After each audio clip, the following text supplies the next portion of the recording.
Buenas tardes a todos. Vamos a ver hoy la clase entonces de anticonceptivos y terapia de reemplazo estrogénico. No solo vamos a ver cómo estos son, cómo son una parte de los anticonceptivos hormonales, sino reemplazo estrogénico en la mujer posmenopáusica. Y también vamos a ver un poco cómo se bloquea el efecto tanto de los estrógenos como la progesterona. Vamos a seguir la misma metodología de las clases anteriores. Pueden interrumpirme para hacer preguntas por vía oral. Mientras no estén participando, por favor, se ponen en mute. Ustedes mismos se pueden quitar el mute para hacer algunas preguntas. Y cualquier cosa también me lo pueden hacer por el chat. Yo estoy monitorizando el chat también. ¿Ok? Bueno, entonces para empezar, estos son los niveles hormonales, lo que sucede fisiológicamente en el ciclo menstrual de la mujer. Entonces, acuérdense que el que inicia todo el ciclo menstrual todo el ciclo reproductivo de una mujer termina siendo a nivel del hipotálamo. El hipotálamo manda pulsos de GnRH y este pulso de GnRH, según la frecuencia y la intensidad del pulso, va a estimular la liberación de LH y FSH. Entonces, al principio del ciclo menstrual, vamos a tener que empieza a haber pulsos de liberación de FSH. Esta liberación de FSH condiciona entonces que vaya a haber reclutamiento de folículos y estos folículos empiezan a empezar a producir niveles de estrógenos. ¿Ok? Entonces, conforme estos niveles de estrógenos empiezan a subir por mecanismos de retroalimentación negativa, empezamos a tener que los niveles de FSH empiezan a bajar. Sin embargo, esta parte de la retroalimentación negativa cambia más o menos 24 a 48 horas antes de la ovulación, donde vamos a tener un pico en los niveles de estradiol y tiene que superar cierto umbral. Y estamos hablando que este umbral usualmente tiene que ser por arriba de 200 nanogramos. ¿Okay? Al superar estos 200 nanogramos, entonces esto va a favorecer, más bien va a cambiar a hacer una retroalimentación positiva. Y esta retroalimentación positiva permite que haya un pico en los niveles de DH y FSH, que esto facilita la ruptura del folículo de Graf. Y al haber la ruptura del folículo de Graf, permite que haya ovulación. Una vez que hay ovulación, entonces el folículo o el cuerpo lúteo, más bien, empieza a producir progesterona. Y por eso es que los niveles de progesterona empiezan a subir en la segunda parte del ciclo menstrual, ¿okay? En la fase secretora. Y al final del ciclo menstrual, entonces vamos a tener una caída abrupta en los niveles de estrógenos y progesterona. Y cuando hay esta caída abrupta, entonces vamos a tener la descamación del endometrio y por lo tanto la menstruación. Si nosotros vemos a nivel endometrial, los cambios que se producen a nivel endometrial, entonces reflejan estos cambios que vamos viendo en los niveles de estrógenos y progesterona. Donde en la primera parte del ciclo menstrual, pues vamos a tener un endometrio que va a ir creciendo en su grosor, que entonces esto se llama un endometrio proliferativo, bajo efectos de los estrógenos. Y para la segunda parte del ciclo menstrual, bajo el efecto de la progesterona, el endometrio se vuelve un endometrio secretorio. La razón de por qué el endometrio tiene que crecer en la primera parte del ciclo menstrual es para tener condiciones adecuadas para que haya eventualmente el proceso de anidación e implantación del óvulo fecundado y que luego entonces pueda transcurrir el embarazo como tal. Entonces, vean que para que haya embarazo eventualmente, entonces tenemos que tener varios fenómenos. Primero que todo, tiene que haber liberación de FSH para que haya reclutamiento de los folículos, tiene que haber el mecanismo de retrocontrol positivo del estradiol sobre los niveles de LH y FSH para que haya ruptura del folículo de Graf y haya ovulación. Pero también tenemos que tener el efecto de los estrógenos sobre el endometrio para ser proliferativo y que sea un lugar adecuado para que haya implantación del óvulo fecundado. Y por supuesto, la otra mitad de la ecuación tiene que ver con la parte masculina, donde los espermatozoides lógicamente tienen que entrar, entonces el moco cervical sufre una serie de cambios también. Entonces, al final, hacia la ovulación, el moco cervical se vuelve un moco cervical menos espeso que facilita la entrada del espermatozoide y lógicamente entonces facilita el embarazo como tal. ¿Okay? Por otro lado, en la segunda fase del ciclo menstrual, una vez que hay embarazo, nosotros potencialmente también podemos interferir con el embarazo haciendo un endometrio inhóspito. ¿Okay? Entonces, en cuyo caso, entonces no hay implantación del óvulo fecundado. Entonces, vamos a empezar a ver cada uno de las dos hormonas principales por separado. Entonces, vamos a empezar a hablar primero de los estrógenos. Vamos a ver los efectos fisiológicos de los estrógenos y luego vamos a ver cómo bloqueamos los efectos de los estrógenos. Luego vamos a hacer lo mismo con progesterona y finalmente vamos a ver la combinación de ambos de estrógenos y progesterona. Desde el punto de vista de los estrógenos, tenemos diferentes tipos de preparados, hormonales. Entonces, el principal producto endógeno que se produce a partir del secretado por el ovario termina siendo el 17 beta estradiol. Y el 17 beta estradiol se metaboliza en estrona y en estriol. Entonces, estrona todavía mantiene cierto efecto estrogénico, menos potente que el 17 beta estradiol, y el estriol es el menos activo de los diferentes compuestos estrogénicos. ¿Okay? Desde el punto de vista compuestos que utilizamos farmacológicamente, tenemos diferentes formas de los estrógenos. Primero que todo, tenemos aquellos que son derivados de las yeguas. Aquí tenemos equilina y equilenina. Tenemos los ésteres de estradiol, y esto es para facilitar su absorción y prolongar su vida media. Entonces, aquí tenemos valerato estradiol y tenemos succinato estradiol. Tenemos ésteres en suspensión para utilizarlos como formulaciones de depósito que duran más allá de unos cuantos días. Y aquí tenemos cipionato, propionato y valerato estradiol. Y luego, desde el punto de vista de los anticonceptivos, el más utilizado de todos es este compuesto sintético que se llama etinil-estradiol. Entonces, el etinil-estradiol es resistente al metabolismo hepático del valerato de estradiol o el 17-beta-estradiol, y por lo tanto permite que sus concentraciones sistémicas alcanzadas y su duración sea mayor comparado con utilizar 17-beta-estradiol. Mestranol es una prodroga del etinil-estradiol. Entonces, lo que hablemos del etinil-estradiol prácticamente aplica para esta aplicación. Generalmente, dentro de los más utilizados como terapia hormonal, tenemos los estrógenos conjugados, que es una mezcla de ésteres de sulfato-estrona, tenemos equilina, que son los derivados de yegua. Por eso es que estos estrógenos se conocen como estrógenos equinos conjugados. Y estos son los más comúnmente utilizados en terapia de reemplazo hormonal, mientras que en anticonceptivos la formulación estrogénica más utilizada por mucho es el etinil-estradiol. ¿Qué efectos fisiológicos producen entonces los estrógenos? Por supuesto, tiene que ver con la estimulación del desarrollo de las características sexuales secundarias de la mujer.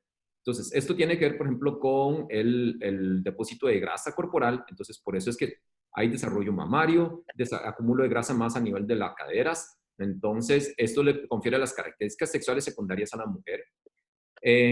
Controlan el ciclo reproductivo, como vimos al principio. Favorecen el crecimiento óseo y el cierre epificiario. El cierre epificiario, tanto en hombres como mujeres, depende de los niveles estrogénicos. Los estrógenos son los que producen el cierre epificiario. Entonces, en los hombres, este cierre epificiario se produce por la conversión periférica de testosterona hacia estradiol, y el estradiol es el que termina produciendo el cierre epificiario incluso en los hombres. Y en el ciclo fértil femenino, entonces, produce los cambios característicos en los órganos genitales, tales como los cambios en la secreción del moco cervical, como la vascularidad, por ejemplo, a nivel del epitelio vaginal. A nivel central, los estrógenos actúan en la región basal medial del hipotálamo, donde modifica la frecuencia pulsátil del GnRH. Entonces, inicialmente, como mencionamos, va a haber una retroalimentación negativa. Entonces, el estradiol inhibe la secreción de FSH, ¿ok? Pero, posteriormente, acercándose al momento de la ovulación, entonces más bien va a cambiar a ser una retroalimentación positiva, donde facilita la liberación de GnRH, sobre todo para que haya el pico de liberación de EDH, que esto es lo que permite que haya ruptura del folículo de Graafi. ¿Okay? Por otro lado, también los estrógenos aumentan la síntesis de receptores de progesterona en el hipotálamo, y esto entonces, por llamarlo de alguna forma, sensibiliza el efecto de la progesterona, y es lo que permite que a nivel hipotalámico, una vez que haya ovulación y aumenta la progesterona, que aumente la temperatura basal de la mujer, la temperatura corporal basal de la mujer. A nivel de los otros tejidos, entonces, eso es un efecto estrogénico importante, inhibe la resorción ósea, inhibe la acción de los osteoclastos. Esto vamos a ver que es lo que permite utilizarse, por ejemplo, para el tratamiento de osteoporosis, y esto lo vamos a ver la próxima semana. A dosis suprafisiológicas, entonces ya no dosis de reemplazo hormonal, sino dosis, por ejemplo, utilizadas en anticonceptivos, reduce la tolerancia a la glucosa y tiende a producir un poco de hiperglicemia. Aumentan los niveles de triglicéridos. Este efecto tiene mucho que ver con la vía de administración del estrógeno. Entonces, este efecto de los triglicéridos se debe al metabolismo de primer paso que tienen los estrógenos que se utilizan por vía oral. Entonces, cuando se da por vía oral, en ese metabolismo primer paso se induce la síntesis de moléculas de VLDL. Entonces, esto se manifiesta, como vimos en la clase de lípidos, cada vez que yo favorezco la síntesis de VLDL, puedo favorecer hipertrigliceridemia, porque es lo que es rico en las partículas de VLDL. Pero como les mencionaba, este efecto se produce exclusivamente con los estrógenos por vía oral. Entonces, los que se utilizan por vía, por ejemplo, cutánea, transcutánea, en sus parches, geles, los que se utilizan, por ejemplo, inyectados, anillos vaginales, etcétera. Entonces, otras vías de administración que no son por vía oral y no sufren el metabolismo de primer paso, no modifican los niveles de triglicéridos. ¿Ok? Entonces vamos a ver después que existen diferentes vías por los que podemos administrar los estrógenos y por lo tanto no es el estrógeno per se el que produce la elevación de los triglicéridos, es la vía de administración. Bueno, sí es el estrógeno, pero supeditado a la vía de administración. Entonces, los que son por vía oral, independientemente del compuesto, si es un éster de estradiol, entonces si es 17-beta estradiol, valerato estradiol, etinil estradiol, estrógenos equinos conjugados, entonces independientemente de la formulación, en el momento que lo damos por vía oral, van a producir hipertriglicerídeos. Por otro lado, los estrógenos como tal van a reducir los niveles de LDL, aumentan los niveles de HDL, ¿ok? Entonces, esto en algún momento durante los 70s y los 80s se utilizó, por su efecto sobre el LDL, se utilizó como hipolipemiante, ¿ok? Vamos a discutir después qué pasa a nivel cardiovascular. Por otro lado, aumenta los niveles de la globulina transportadora de hormonas sexuales y aumentan los niveles de las globulinas transportadoras de hormonas tiroideas. Eso se producen con todos los estrógenos. Y esto tiene una serie de efectos farmacológicos que son relevantes. Entonces, lo primero aquí, si yo empiezo a aumentar los niveles de globulina transportadora de hormonas tiroideas, ¿qué pasa con las fracciones totales? ¿Qué pasa con los niveles totales de T3 y T4? ¿Cómo van a estar? Disminuyen. Disminuyen, el total. No, el total no, el libre es el que disminuye. Ok, ¿y el total qué va a pasar? No Si estoy debería haber aumentando alguna TBG. razón para que disminuya. ¿Perdón? No debería haber alguna razón para lo que disminuya. Debería ¿El mantenerse. total? No, el total no debería disminuir. Si estoy aumentando TBG, ¿qué va a pasar con el total? Aumenta. Aumenta. La fracción libre inicialmente, ¿qué va a pasar? Se queda igual. Se queda igual. Inicialmente. Al puro principio. Va a disminuir. Va a disminuir, ¿ok? Cuando baja la fracción libre, entonces, ¿por qué va a disminuir la fracción libre? Porque se está ligando más a la globulina transportadora de hormonas tiroideas.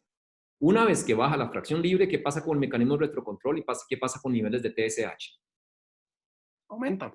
Aumenta. ¿Qué va a pasar con la síntesis de hormonas tiroideas? Aumenta. Aumenta. Y entonces, en el estado de equilibrio, ¿qué va a pasar con las fracciones libres? Vuelven a la normalidad. Vuelven a la normalidad. Y cuando vuelven a la normalidad, ¿qué pasa con el TSH? Vuelve a la normalidad. Vuelve a la normalidad. Entonces, si yo tengo una mujer joven tomando anticonceptivos orales, ¿qué es lo que yo esperaría ya crónicamente? ¿Qué pasaría con los niveles de hormonas tiroideas? ¿Estaría hipotiroidea? Eutiroidea.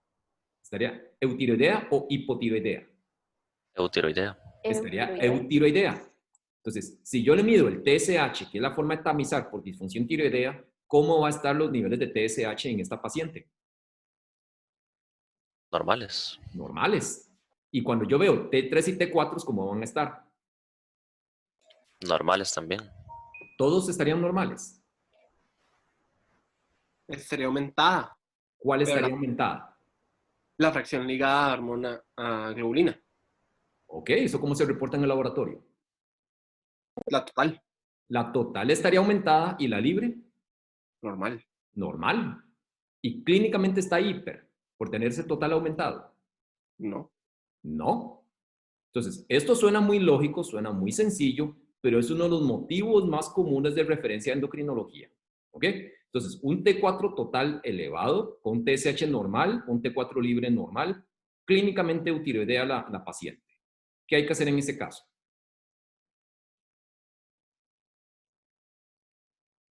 ¿Hay que suspender el anticonceptivo? No. No. No. ¿Requiere tratamiento? No. No. Es una muchacha sana. ¿Ok? Vaya. Entonces, nada en especial. ¿Qué relevancia tiene el que le aumentemos los niveles de globulina transportadora de hormonas sexuales, el LSHBG? ¿Cuándo nos es útil eso? En mujeres con hiperandrogenismo. Ok, entonces en mujeres con hiperandrogenismo, en el momento que yo aumente SHBG, ¿qué va a pasar con los niveles de andrógenos? Los niveles de andrógenos libres Van a disminuir. van a disminuir y al bajar los niveles de andrógenos libres, entonces vamos a tener menos manifestación de hiperandrogenismo. Entonces, este es uno de los mecanismos principales por los cuales va a actuar los anticonceptivos orales, por ejemplo, en síndrome de ovarios poliquísticos y en estados de hiperandrogenismo como tal. Ya vamos a hablar un poquito más de eso. Por otro lado, los estrógenos como tal van a aumentar la síntesis y la activación de todo el sistema de renina, angiotensina, aldosterona. ¿Y esto en qué se manifiesta? ¿Qué va a pasar si yo estimulo el sistema de renina, angiotensina, aldosterona? Para el aldosteronismo secundario. Clínicamente, ¿cómo se manifiesta? Van a tener retención de líquidos. ¿Qué más? Hipertensión. Hipertensión arterial. ¿Ok? Entonces, uno de los efectos adversos de los estrógenos va a ser hipertensión arterial y esto es dosis dependientes. Entonces, a mayor dosis del estrógeno, mayor el riesgo de inducción de hipertensión arterial o de empeoramiento de la hipertensión arterial que pueda tener la paciente. ¿Ok? Vamos a favorecer también la síntesis de factores de coagulación y esto nuevamente es un efecto dosis dependiente. Si yo tengo aumento en la síntesis de factores de coagulación, ¿qué va a pasar? ¿Cómo se manifiesta? Aumenta la probabilidad de trombosis. Trombosis. Entonces vamos a ver después que uno de los efectos adversos va a terminar siendo trombosis venosa profunda. ¿Ok? Entonces, vea que con esto explicamos muchos de los efectos secundarios que tiene. Vamos a tener hipertensión arterial, vamos a tener trombosis venosa profunda, vamos a tener hipertrigliceridemia, incluso algo de hiperglicemia eventualmente. Pero también podemos ver parte de los efectos beneficiosos que tiene, no solo en la parte de anticoncepción, sino manejando hiperandrogenismo, ¿ok? Y eventualmente algunas manifestaciones del laboratorio como es la elevación de las fracciones de los componentes totales de hormonas tiroideas. ¿Ok? Desde el punto de vista cinético, entonces se absorben muy bien por vía oral. Entonces acuérdense que estos, los estrógenos, son derivados de la estructura del colesterol, tienden a ser muy bien tolerados, tienden a ser muy bien absorbidos por cualquier vía oral. Los estrógenos naturales, entonces los derivados que son del 17-beta-estradiol, sufren un metabolismo de primer paso rápidamente y se inactivan por el aspecto de la 17-beta-hidroxiesteroide deshidrogenasa. Entonces, el etinilestradiol, el sintético, es el que es es un poco más resistente a la acción de esta enzima de la 17-beta-hidroxiesteroide deshidrogenasa. Y por eso es que se prefiere utilizar el etinilestradiol en muchos de los anticonceptivos, porque permite entonces alcanzar concentraciones sistémicas más altas. ¿Okay? Los esteroides sintéticos en general se metabolizan más lentos y tienen una vida media más larga y tienen una alta unión a proteínas, pero en general no produce mayor interacción por esta unión a proteínas. Dentro de los efectos adversos, como les mencionaba, vamos a tener algunos que son dependientes de dosis. Ya hablamos un poco, por ejemplo, en la parte de hipertensión, de trombosis, de la hiperglicemia, pero además desde el punto de vista de efectos adversos, por ejemplo, gastrointestinales y a nivel mamario, cuando se utilizan dosis sustitutivas, podemos tener náuseas, vómitos, un poco de hiperplasia endometrial. Dosis sustitutivas, estamos hablando, por ejemplo, de terapia de reemplazo hormonal. Y podemos tener un poco de hipersensibilidad mamaria. Pero cuando se utilizan dosis altas, típicamente, por ejemplo, como en anticonceptivos orales, vamos a tener náuseas de manera continua. ¿Ok? Todo estímulo estrogénico sobre el endometrio va a producir hiperplasia endometrial. Entonces, ¿cómo evitamos esta hiperplasia endometrial? Con el uso de progesterona. El uso de progesterona. Entonces, podemos utilizar anticonceptivos orales que contengan únicamente estrógenos en monoterapia.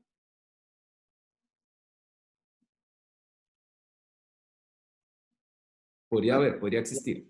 La utilidad es más para terapia de reemplazo hormonal en pacientes que no tengan útero. ¿Ok? Pero una mujer que tiene un útero podría utilizar estrógenos en monoterapia. No. No, ¿ok? No por la hiperplasia endometrial. Ya vamos a hablar un poco más de esto también. Ok, entonces, ya hablamos un poco que los estrógenos los podemos utilizar tanto en terapia de reemplazo hormonal como anticonceptivos. Ahorita vamos a hablar un poco más de eso, ya entrando un poco en la combinación. Pero por otro lado, también podemos bloquear el efecto estrogénico. Entonces vamos a irnos a la aplicación del PoliV que usamos en las otras clases. Entonces aquí la pregunta es, ¿por qué queremos un efecto antiestrogénico? ¿Cuándo es que queremos bloquear el efecto del estrógeno? ¿Ok? Entonces, entren a polev.com/chenku960. Entonces, nuevamente, ya sea la aplicación o en una página web, deberían tener la opción de votar. Entonces, ¿por qué queremos un efecto antiestrogénico? ¿Lo queremos para anticoncepción? ¿Lo queremos para cáncer de mama, osteoporosis o síntomas vasomotores?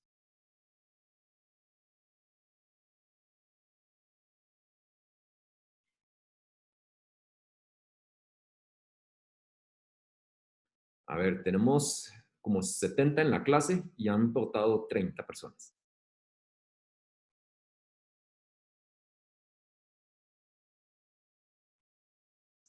Bueno, vamos a ir discutiendo esto. Entonces, a ver. ¿Tendría lógica bloquear el efecto estrogénico para manejo de osteoporosis? No. No. No, más bien, ¿qué queremos desde el punto de vista de los huesos? O sea, que se mantenga el efecto de inhibición de la resorción ósea que tienen los estrógenos. Entonces, ¿queremos un efecto agonista o un efecto antagonista? Agonista. No, queremos un efecto agonista, entonces no queremos un antagonista en los huesos. Desde el punto de vista de los síntomas vasomotores, ¿qué queremos? Un agonista. Un agonista también, ¿ok? Entonces, obviamente ninguna de esas dos opciones es la correcta para utilizar un antiestrógeno. Entonces, ¿podríamos utilizar un antiestrógeno como anticoncepción? Dentro del 14% de los compañeros que votaron que sí. ¿Alguno que quiera opinar?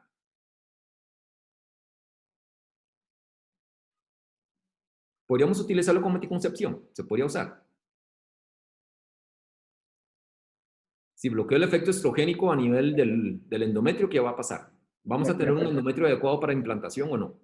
Me parece que sí funcionaría como anticonceptivo, pero con efectos adversos bastante importantes. Entonces, no sé en la balanza si...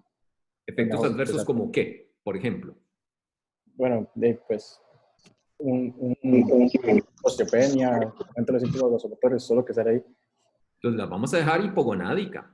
Entonces vamos a hacer que una mujer joven, utilizando un antiestrogénico como anticoncepción, esté como si fuera una mujer posmenopáusica.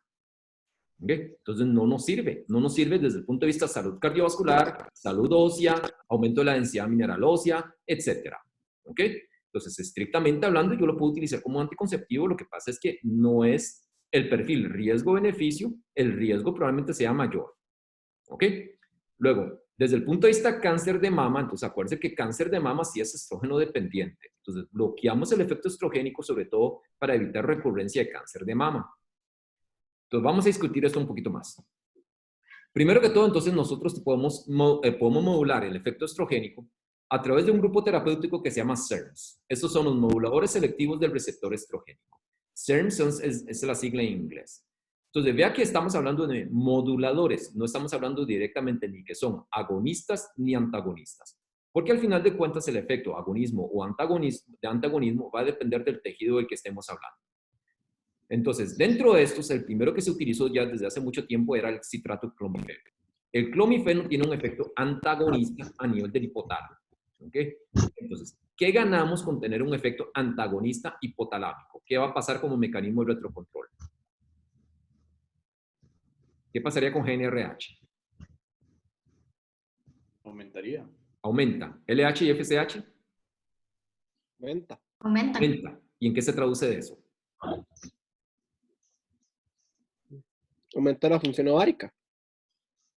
La función ovárica, Mayor reclutamiento folicular, más bien. mayor reclutamiento folicular. Entonces, ¿para qué se usa clomifeno? Para inducir ovulación. Para inducir ovulación. Entonces, el mecanismo por el cual el clomifeno se utiliza para inducción de ovulación es por bloqueo del receptor estrogénico a nivel hipotalámico y activar y liberar entonces GNRH, LH, FSH, favorecer la inducción de ovulación, reclutamiento folicular y maduración folicular. ¿Ok? Pero si yo estoy bloqueando el receptor hipotalámico del estrógeno, ¿ok? ¿Qué va a pasar con los síntomas vasomotores? Aumentan. Aumentan. Entonces, el efecto adverso principal que vamos a tener de clomifeno son bochornos. ¿Okay? Entonces, es como si la mujer estuviera, por ejemplo, menopáusica. Entonces, vamos a tener que se pierde el efecto estrogénico a nivel del centro termoregulador y es donde empezamos a tener los episodios de síntomas vasomotores. Por otro lado, con el citrato clomifeno, ¿esto tendría alguna utilidad en hombres? ¿Podríamos utilizar clomifeno en hombres para alguna indicación?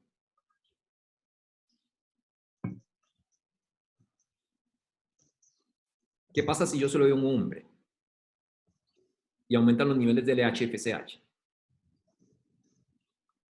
Podría aumentar la Aumenta la- producción de espermatozoides. ¿Aumenta qué? La producción de espermatozoides. Podríamos inducir el aumento en la producción de espermatozoides por el efecto sobre el FSH. ¿Ok? Entonces, potencialmente podría tener ese efecto. Lo que pasa es que no es una indicación común, pero potencialmente lo puede tener. Entonces, el primero de los SERMs que se utilizó fue clomifeno. Hoy en día tenemos 3 SERMs adicionales además del clomifeno. Tenemos tamoxifeno, tenemos raloxifeno y otro que se llama basedoxifeno, que ya vamos a ver. Entonces, Doctor, sí. perdón, es que vieras que se me quedó pegado. ¿Usted podría repetir cuál es el efecto en los hombres y cuál sería la indicación? No tiene una indicación aprobada para los hombres, pero el efecto final es que si yo logro aumentar el FSH, FSH va a estimular entonces espermatogénesis. Entonces puede aumentar el conteo de espermatozoides. No es una indicación aprobada, pero sí existen estudios en ese sentido. Gracias. Como les decía, entonces, hoy en día contamos con 3 SERMs adicionales. Entonces, contamos con se llama tamoxifeno, contamos con raloxifeno, torinifeno no salió en el mercado, pero tenemos otro que se llama basedoxifeno. Entonces, como les mencionaba, entonces la característica que tienen los SERMs es que pueden tener un efecto agonista o antagonista según el tejido del que estemos hablando. ¿Ok? Entonces, por ejemplo, okay. Entonces, cuando nosotros comparamos con el efecto del estrógeno, a nivel hipotalámico, entonces, tanto tamoxifeno, raloxifeno como basedoxifeno, los 3 van a tener un efecto antagonista. Al tener un efecto antagonista, lo que vamos a producir es aumentos de los síntomas vasomotores. Entonces, vamos a tener más bochornos.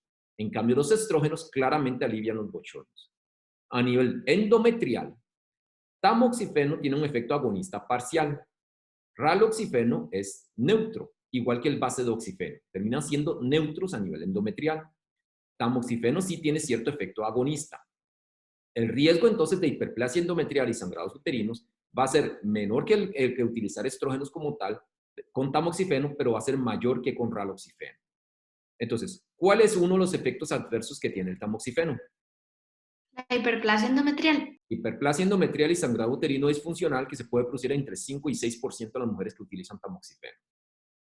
Esto potencialmente, si yo llevo a hiperplasia endometrial, tiene mayor riesgo de cáncer de endometrio. Entonces, es parte de lo que nosotros tenemos que estar monitorizando. En cambio, si el raloxifeno es neutro, no produce entonces tampoco cáncer de endometrio. A nivel de los huesos, tamoxifeno es un agonista parcial. Raloxifeno es más potente a nivel de los huesos que el tamoxifeno, aunque no llega a ser tan potente como el estrógeno per se. A nivel mamario, tanto tamoxifeno como raloxifeno y basedoxifeno, los 3 tienen un efecto antagonistas a nivel mamario y por eso es que se utiliza sobre todo tamoxifeno en prevención de recurrencia de cáncer de mama.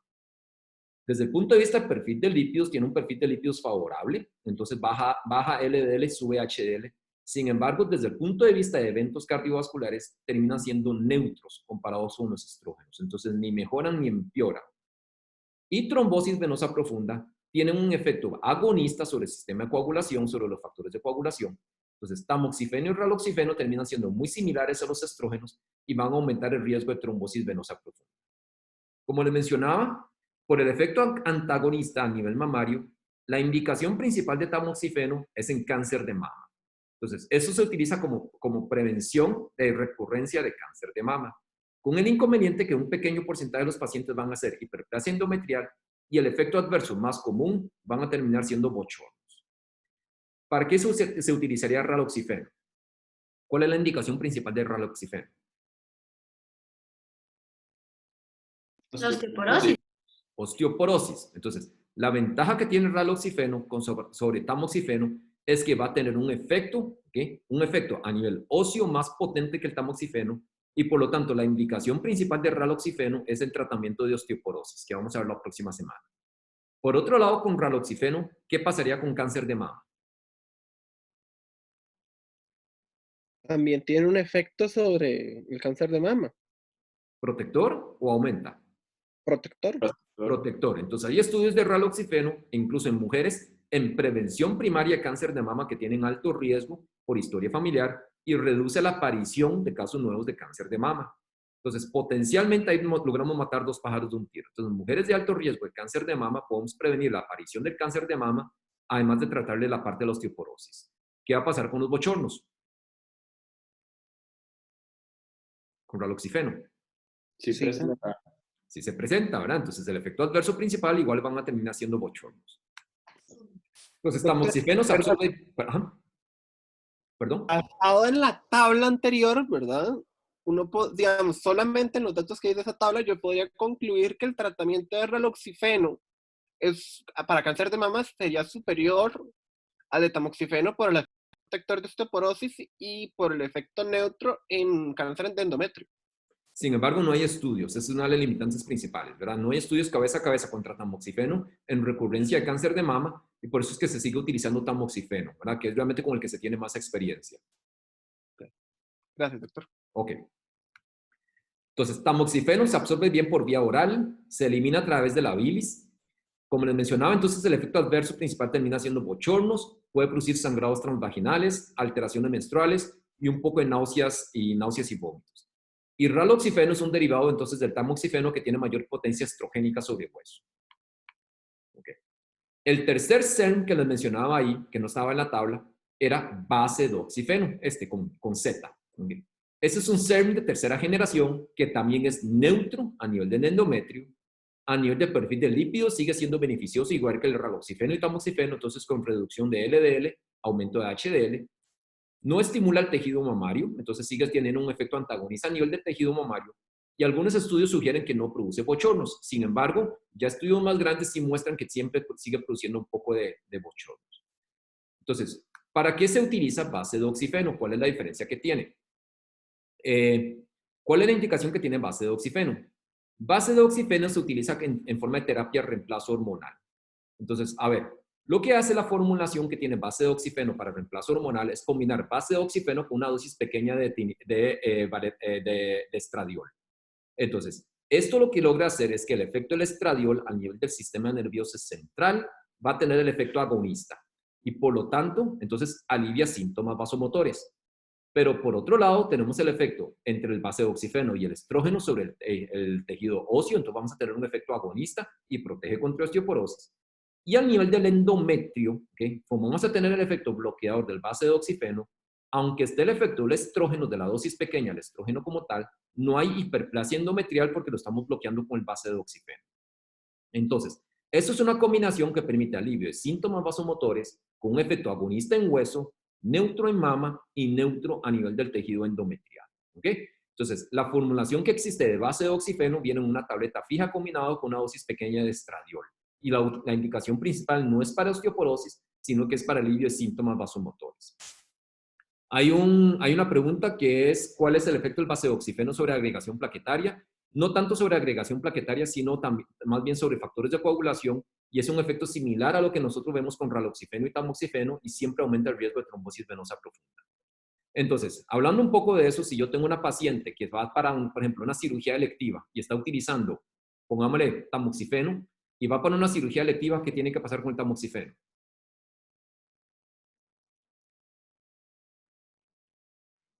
Y va para una cirugía, pongámosle, una cirugía de vesícula, una colecistectomía. ¿Se mantiene o se quita? Se debería suspender, ¿Por qué? previendo trombosis y riesgo de Previendo tromboembolismo. trombosis. Entonces, toda situación clínica donde la paciente está utilizando un CERN y va a estar en reposo, va a estar encamada, hay que suspenderle el CERN. ¿Ok? Independientemente si es tamoxifeno, raloxifeno o base de oxifeno, ¿ok? Por el riesgo de trombosis venosa profunda. ¿Ok? Siguiendo con los bloqueadores estrogénicos, ahora tenemos los inhibidores de aromatasa. Entonces, acuérdense que la aromatasa es una enzima que se expresa predominantemente a nivel del tejido adiposo y lo que hace es convertirme andrógenos hacia estrógenos. Y vamos a tener aromatasa tanto en hombres como en mujeres. Entonces, vamos a tener 3 de estos inhibidores de aromatasa. Vamos a tener anastrozol, letrozol y exemestane. La diferencia está en que el exemestane produce inhibición no competitiva y anastrozol y letrozol produce inhibición competitiva. Sin embargo, para efectos prácticos, la duración de la inhibición y las concentraciones alcanzadas con anastrozol y letrozol son tan altas que para efectos prácticos no hace mucha diferencia si es una inhibición competitiva o una inhibición no competitiva. Entonces, esto no nos determina mayor diferencia. El efecto es bastante rápido. Después de los primeros 2 a 4 días, los niveles séricos de estradiol, ¿verdad?, se pueden disminuir en más del 90% tanto con anastrozol como letrozol. Vea que es prácticamente 95% lo que disminuye. Entonces, entre anastrozol y letrozol termina siendo muy similar. Exemestane es mucho menos potente, es entre 50 y 70% nada más, y por lo tanto se utiliza mucho menos exemestane de lo que se utiliza anastrozol y letrozol. Entonces, si nosotros vemos este efecto, ¿okay?, esto lógicamente es a partir de la conversión periférica de andrógenos. Entonces, ¿en qué tipo de paciente, en qué tipo de mujer es que se debería utilizar los inhibidores de aromatasa? En posmenopáusicas. Posmenopáusicas. En las mujeres premenopáusicas, ¿cuál es la fuente principal del estrógeno? Los ovarios. Los ovarios. Entonces, inhibirle periféricamente la conversión de andrógenos a estrógenos, ¿qué tanto efecto vamos a tener en los niveles de estradiol en la mujer premenopáusica? Va a ser mucho menor. Prácticamente nulo, no lo vamos a hacer nada. Entonces, por definición, esto se utiliza sobre todo en las mujeres posmenopáusicas. ¿Y para qué? Para prevenir hiperplasia endometrial. Creo que también se puede utilizar como para prevención de recurrencia de cáncer de mama. Nuevamente, esto es para evitar recurrencia de cáncer de mama. ¿Ok? El estado estacionario se alcanza con exemestane y anastrozol a los 7 días. Con letrozol dura un poco más, se dura descansar hasta 60 días.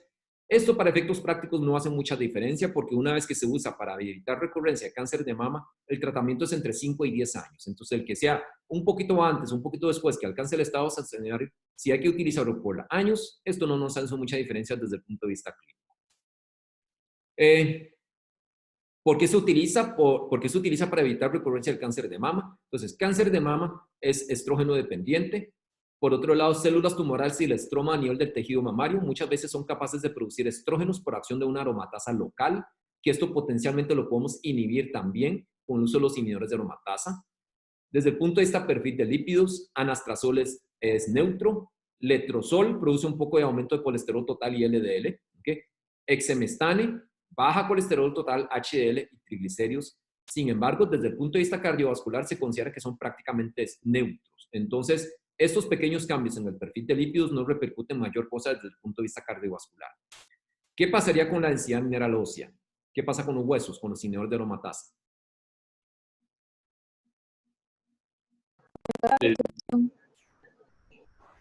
¿Qué va a pasar? ¿Se queda igual? ¿Sube? ¿Baja? La densidad disminuiría, la densidad ósea. La densidad ósea va a bajar. ¿Okay? Invariablemente van a perder masa ósea. Entonces, si yo estoy inhibiendo la conversión periférica hacia estrógenos y tengo menos estrógenos, voy a tener entonces que voy a perder la inhibición sobre los osteoclastos y voy a tener, por lo tanto, mayor reabsorción ósea, resorción ósea. Y vamos a tener pérdida de la densidad mineral ósea casi siempre con el uso de los inhibidores de aromatasa. Otro efecto adverso que es interesante es el dolor articular. Este dolor articular usualmente se presenta en los primeros 3 meses con marcadores de inflamación que son normales. Típicamente se presenta en manos, en muñecas, en rodillas y tiende a ser peor en las mañanas. Sin embargo, esto es un indicador de respuesta terapéutica. Entonces, se ha visto que aquellas mujeres que tienen estos dolores articulares también tienden a ser las que presentan menos recurrencia del cáncer de mama. Entonces, de alguna forma, esto nos predice respuesta. Entonces, cuando se le explica esto a la mujer, casi siempre prefieren continuar tomando el inhibidor de aromatasa porque saben que están respondiendo bien al medicamento. Entonces, esto es molesto, pero raramente es tan severo que justifique la suspensión del medicamento. Y eventualmente lo podemos manejar con analgésicos. Ya hablamos que produce osteoporosis y evidentemente si estoy bajando los niveles de estrógenos y tengo la pérdida del efecto agonista sobre el hipotálamo, voy a tener síntomas vasomotores. Entonces voy a tener empeoramiento de los bochornos, que esto es casi que inevitable. Ok. ¿Dudas hasta aquí con estrógenos en general o antiestrógenos? ¿Algún comentario, alguna duda? Yo tengo una pregunta. Sí. ¿Usar los inhibidores de la aromatasa produce un hiperandrogenismo muy significativo o no? No va a hacer que acumule los niveles de andrógenos. El aumento es muy leve. Entonces, no va a llegar a producir hiperandrogenismo. Gracias. ¿Alguna otra duda o comentario? Ok. Entonces, vamos con la otra hormona. Vamos con progesterona. Desde el punto de vista de la progesterona como tal no es útil como preparado farmacológico porque se metaboliza rápidamente por el hígado. ¿Okay? Y las progesteronas tienen cierta relación estructural con los andrógenos, por lo que las progesteronas pueden tener efectos androgénicos. Entonces, desde el punto de vista de clasificación, vamos a ver que la mayoría son derivados androgénicos. Entonces, por ejemplo, dentro de los más utilizados tenemos aquellos que son derivados directamente de la progesterona y de la 17-alfa-hidroxiprogesterona, que aquí tenemos la medroxiprogesterona. Esto es de los más ampliamente utilizados y este es con el que cuenta el Seguro Social, la institución. Tenemos aquellos que son derivados directamente de la testosterona como tal, como la etisterona y la dimetesterona. Tenemos aquellos derivados de la 19-nortestosterona, que aquí incluye levonorgestrel y gestodeno. Levonorgestrel es por mucho la progesterona más común que se utiliza en los anticonceptivos orales combinados. Y vamos a ver ahorita dentro de un rato por qué. El segundo más utilizado termina siendo gestodeno. ¿Okay? Entonces, los más comúnmente utilizados son derivados de la 19-nortestosterona. Tenemos también derivados de la 19-norprogesterona, como el nomegestrol, esto se usa poco. Pero tenemos otros cuya estructura química se modifican para tener otros efectos. Tenemos antagonistas de la progesterona, o sea, un bloqueador específico del receptor de la progesterona, que es el mifepristone. Ahorita vamos a hablar un poquito de mifepristone. Tenemos aquellos que son antagonistas del receptor de aldosterona, como la drospirenona, y aquellos que son antagonistas del receptor androgénico, como la ciproterona. Entonces, los más utilizados clínicamente terminan siendo medroxiprogesterona, levonorgestrel, gestodeno, drospirenona, ciproterona y mifepristona nosotros no tenemos en el país disponible fácilmente. Vamos a hablar un poco de esos. Entonces, tenemos aquellos, entonces vamos a tener, según del que estemos hablando, todas las progesteronas van a tener un efecto antiestrogénico. Vamos a tener que muchos de ellos tienen un efecto androgénico más bien. Entonces, ya hablamos de esto, que el levonorgestrel es el más utilizado y al ser un derivado de la 19-nortestosterona, ¿okay? Va a tener efecto androgénico. Tenemos aquellos que son antiandrogénicos, que aquí incluye entonces la ciproterona. Y aquellos que son antialdosterona, antimineralocorticoide, que está la drospirenona y un poquito el efecto del gestodeno. ¿Okay? Pero el efecto del gestodeno aquí no es de manera significativa. Entonces, ¿cuándo nos interesa utilizar o cuál sería la ventaja de utilizar algo que tenga antialdosterona? ¿En qué circunstancia?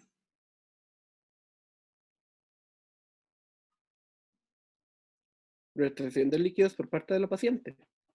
Entonces, ¿qué vimos que induce el sistema de ¿qué pasa con los estrógenos y el sistema de renina-angiotensina-aldosterona? Un gasto de hipertensión arterial. Entonces, ¿y qué va a pasar con el riesgo de hipertensión arterial si yo lo combino con drospirenona?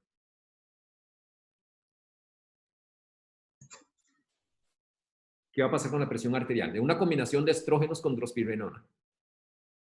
Aumentaría. ¿Aumenta la presión? No, más bien disminuiría porque es un antagonista. Es un antagonista. Entonces voy a neutralizar de alguna forma el riesgo de hipertensión inducida por los estrógenos. ¿Cierto? ¿Ok? Entonces la indicación principal es, vamos a tener menos efecto de hipertensión inducido por el estrógeno. ¿Qué pasaría con el peso? Con drospirenona. ¿Pierden peso? Sí. Sí. Sí. Sí. ¿Por qué van a perder peso? Creo que la retención de agua. La retención de agua inducida ¿por quién? Por los estrógenos, por la activación del sistema renina-angiotensina-aldosterona. Ok, entonces, si se activa el sistema y retiene líquidos, eso produce aumento de peso. Y cuando yo lo combino con la drospirenona, antagoniza ese efecto. Entonces, ¿qué va a pasar finalmente con el peso? No va a ganar peso, más bien. No va a ganar, pero va a perder. No. No, ¿verdad? Entonces termina siendo neutro en peso. Entonces, cuando se lanzó drospirenona hace algunos años en el país, ¿okay? O a nivel mundial, la comercialización de los anticonceptivos que contenían drospirenona es que favorecía la pérdida de peso. ¿Okay? Entonces, ese es un error de concepto. No es pérdida de peso, es que es neutro en peso. En cambio, si yo tengo un anticonceptivo que termina teniendo un efecto androgénico, por ejemplo aquí de un orgestrel o gestodeno, el efecto androgénico que va a pasar sobre el peso.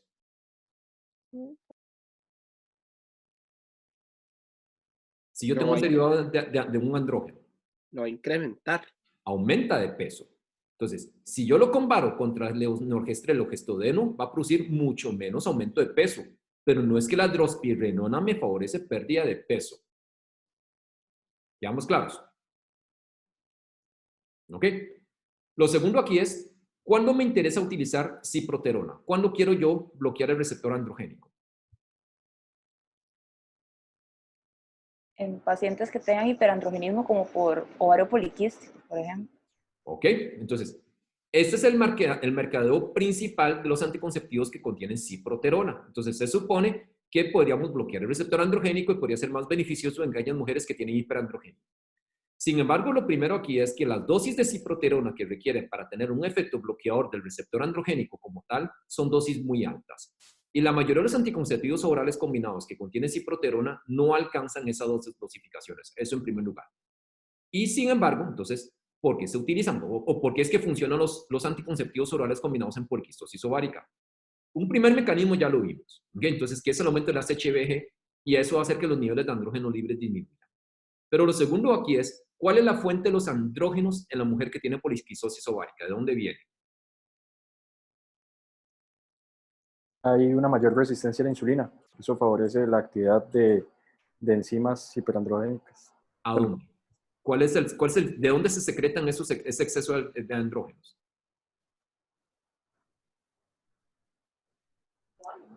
¿De dónde viene? ¿Del ovario o la suprarrenal? Del ovario. Del ovario. Y si yo estoy utilizando anticonceptivos con dosis suprafisiológicas del estrógeno, ¿qué va a pasar con el mecanismo de retrocontrol negativo y los niveles de GnRH, LH y FSH? Aumenta. Disminuyen. ¿Okay? Por retrocontrol negativo voy a bajar los niveles de LH y FSH. Si bajan los niveles de LH, ¿okay? ¿Qué va a pasar con la estimulación de la producción de andrógenos por parte de las células TECA en el ovario? Disminuyen. Entonces, probablemente sea mucho más relevante esa disminución de la producción de andrógenos, ¿okay? Más bien que aumente la unión a la globulina transportadora de hormonas sexuales y que disminuya la fracción libre. Entonces, pero independientemente de esto, es un efecto combinado. Y eso explica la mayor parte del efecto antiandrogénico que tienen los anticonceptivos orales. Por lo tanto, el efecto bloqueador del receptor de andrógenos con la ciproterona realmente explica un pequeño porcentaje nada más del efecto. Por lo tanto, si yo tengo a alguien que tiene poliquistosis ovárica y tiene hiperandrogenismo, tengo que forzosamente utilizar una marca de anticonceptivos X que contenga ciproterona o podría ser cualquier marca de anticonceptivos. Cualquier combinación de anticonceptivos.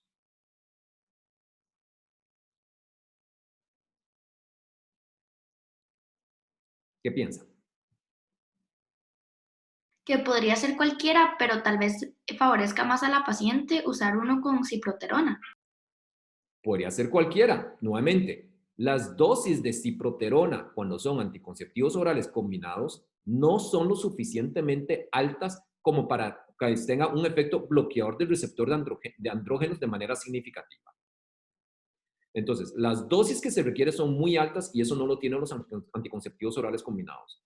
Por lo tanto, cualquier combinación de anticonceptivos de estrógenos y progesterona va a ser igual de efectivos en una mujer con hiperandrogenismo a utilizar ciproterona. ¿Quedamos claros con el mecanismo de por qué funcionan en hiperandrogenismo? Sí. Ok. Ok. Entonces, vamos con otra pregunta. Entonces, vamos siempre a la aplicación. Entonces, viendo los efectos de las progesteronas que pueden tener efectos antiandrogénicos, ¿verdad? O androgénicos, ¿qué va a pasar con el riesgo de trombosis venosa profunda? ¿Qué piensan ustedes?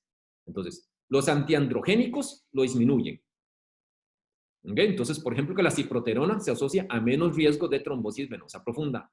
Los antiandrogénicos más bien aumentan el riesgo de trombosis venosa profunda. O todas las progesteronas aumentan el riesgo, o todas las progesteronas disminuyen el riesgo, o más bien drospirenona, los antialdosterona, disminuyen el riesgo de trombosis venosa profunda. Ese es un ejercicio interesante, un ejercicio mental interesante.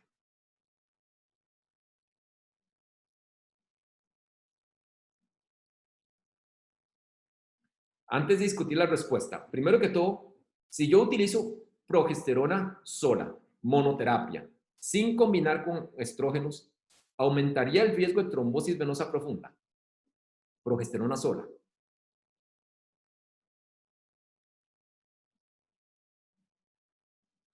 ¿Qué piensan? ¿Hay algún mecanismo de lo que hemos discutido hasta el momento que haga que las progesteronas per se aumenten el riesgo o disminuyan el riesgo de trombosis venosa profunda sin combinar con estrógenos? Vimos que todas las progesteronas tienen un efecto antiestrogénico. Entonces, ¿sí? Básicamente, todas podrían disminuir el riesgo de trombosis venosa profunda. En teoría, pero en la práctica, cuando se utilizan en monoterapia, son neutros en trombosis venosa profunda. No hacen ninguna diferencia. ¿Ok?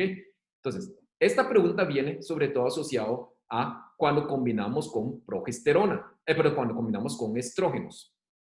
Entonces, si los estrógenos a nivel hepático favorecen la síntesis de coágulas de los factores de coagulación, entonces, ¿qué va a pasar según el tipo de progesterona que nosotros estamos utilizando?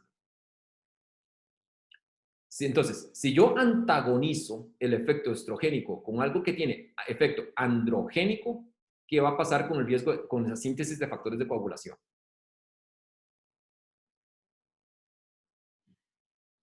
Si yo de uno que tenga más bien un efecto androgénico, que se contraponga al efecto que tiene el estrogénico a nivel de síntesis de factores de coagulación. ¿Lo aumenta o lo disminuye? Lo disminuye. Lo disminuye. Y si yo tengo un antiandrogénico, voy a tener más efectos del estrógeno y por lo tanto voy a aumentar el riesgo de trombosis venosa profunda. Entonces, aquí estamos introduciendo varios conceptos. Entonces, lo primero aquí es, la progesterona per se en monoterapia no tiene un efecto significativo en trombosis venosa profunda. Lo segundo es, entonces, depende de la combinación con el estrógeno.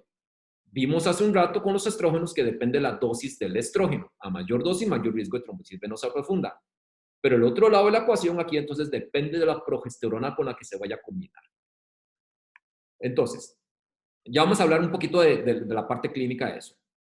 Otros efectos que tiene la progesterona, entonces ya hablamos de esto al principio, estimula el desarrollo y la actividad del endometrio secretor, ¿ok? Estimulándolo, que había sido estimulado previamente por estrógenos.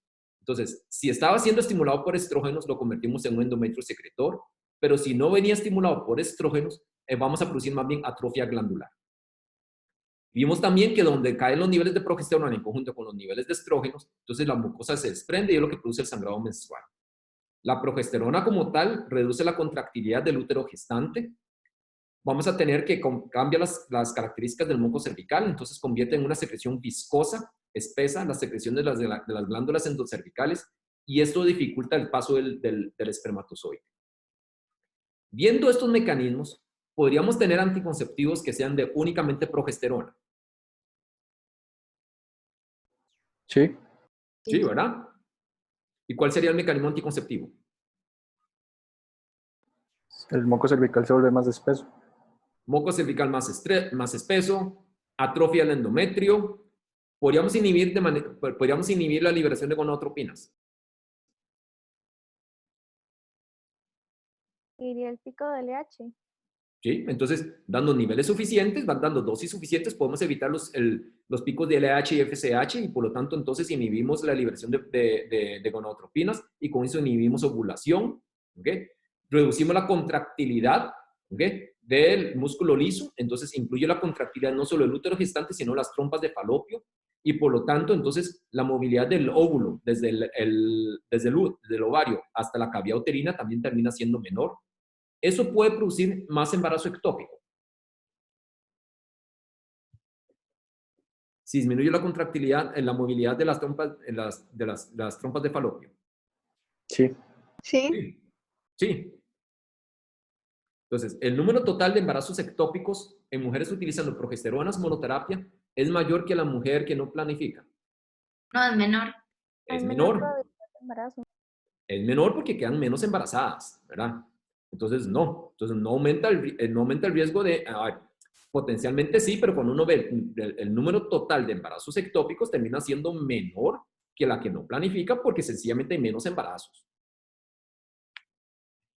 Facilita el desarrollo de glándulas acinares de la mama. Pueden actuar como antagonistas de aldosterona, que esto lo vimos con la drospirenona. Entonces, produce un mecanismo de retrocontrol negativo con inhibición de la liberación de GnRH, que facilita la liberación de LH. Entonces, estamos inhibiendo el pico de LH y estamos inhibiendo el pico de GnRH. Y estamos modificando la termorregulación y en general aumenta un poco la temperatura corporal basal. Podemos tener efectos adversos. Esto es cuando se utiliza la progesterona en monoterapia, no cuando se combina con estrógenos. Entonces, parece que aquí estamos hablando ahorita por el momento solo de progesterona. Al ser derivados androgénicos, podemos tener acné, hirsutismo y un poco de aumento de peso. Ya solo mencionamos un poco. Podemos tener oligomenorreas por atrofia del endometrio. Podemos tener disminución de libido. Esto se debe a que, donde producimos también disminución de los niveles de LH, hay menos liberación de andrógenos a nivel del ovario, y al haber menos andrógenos, los andrógenos controlan la parte del deseo sexual. Se puede haber tendencia hacia el sueño. Al haber disminución también de LH y FSH, entonces vamos a tener menos producción estrogénica. Eso nos lleva a atrofia mucosa vaginal, menos depósito de glucógeno a nivel de la mucosa vaginal, menos crecimiento de lactobacilos y mayor proliferación de cándida y potencialmente mayor riesgo de candidiasis. Pero todo esto nuevamente se debe al uso de progesterona en monoterapia. Donde combinamos la progesterona con estrógenos, evitamos el efecto sobre oligomenorrea, evitamos el efecto sobre atrofia vaginal, sobre candidiasis y antagonizamos el efecto androgénico que pueda tener sobre acné y hirsutismo. Entonces, estos efectos muchos ya no se presentan cuando se combinan con estrógenos, sino que cuando se utiliza en monoterapia como progesterona, sí puede llegar a producir estos efectos adversos. ¿Ok? El problema principal de los anticonceptivos termina siendo la parte de trombosis venosa profunda. Entonces, ya aquí lo discutimos y lo mencionamos hace un momento. Entonces, el riesgo general de trombosis venosa profunda asociado al embarazo per se, ¿okay? En el embarazo por el efecto estrogénico, es de más o menos 20 por cada 10.000 mujeres año. Los anticonceptivos orales combinados, en promedio, hacen que el riesgo sea aproximadamente 7 por 10.000 mujeres años. Entonces, a pesar de que existe cierto riesgo con los anticonceptivos, el riesgo es menor que si estuviera embarazada. Ya hablamos que depende de la dosis del etinilestradiol, depende de cuál progesterona estemos hablando, depende del índice masa corporal, y los que contienen solo progesterona no aumentan el riesgo de trombosis venosa profunda. Entonces, esto es una casuística, es una serie de estudios de casos y control. Entonces, vamos a ver, entonces aquí está la dosis del etinilestradiol. En general, hay sus excepciones. Pero en general, cuando nosotros vemos que las dosis bajas de etinilestradiol de 20 microgramos, por lo general tiene un riesgo de trombosis venosa profunda que es menor que el que utilizan las dosis altas. ¿Ok? Entonces, vean, por ejemplo, aquí, 4.8 versus 6.6, 0.7 versus 1, 1.2 versus 1.4. Entonces, en general, eso en primer lugar. En segundo lugar, cuando nosotros vemos el tipo de progesterona, entonces, levonorgestrel y desogestrel, el riesgo, vean que no es tan elevado, es alrededor de 1, 2, ¿verdad? El riesgo relativo de trombosis venosa profunda. Pero este riesgo de trombosis venosa profunda, vea cómo se dispara con drospirenona. Entonces, estos que tienen cierto, digamos, levonorgestrel, desogestrel y gestodeno, que son los que tienen efecto androgénico, entonces vean que como el riesgo de trombosis venosa profunda en general no es tan alto como la drospirenona, que ya no tiene tanto efecto androgénico. Y cuando lo comparamos aquí, a ver, entonces, estos son los datos de drospirenona versus levonorgestrel, el riesgo relativo de trombosis venosa profunda es como 1.7 veces. Y si nos vamos a ciproterona, que es el que es específico como antagonista como antagonista androgénico, el riesgo de trombosis venosa profunda es aproximadamente 1.8 veces comparado con aquellas mujeres usuarias de levonorgestrel. Entonces, los que bloquean el efecto androgénico, ¿verdad?, o los que tienen menos efecto androgénico, vamos a tener mayor riesgo de trombosis venosa profunda comparado contra el levonorgestrel. Y este riesgo de aquí es contra no usuarias. Entonces, comparado con mujeres que no utilizan anticonceptivos, el riesgo relativo es 6 veces mayor, pero comparado con aquellas mujeres que utilizan levonorgestrel, el riesgo es 1.8 veces mayor. ¿Dudas con estrógenos, progesteronas como tal, antes de entrar a bloqueadores de progesterona? Ok. ¿Cuándo nos interesa bloquear el efecto de progesterona? ¿Para qué se utilizaría?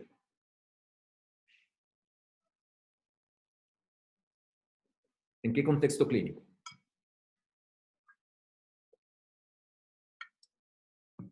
¿Qué piensan? ¿Se podría utilizar como anticonceptivo?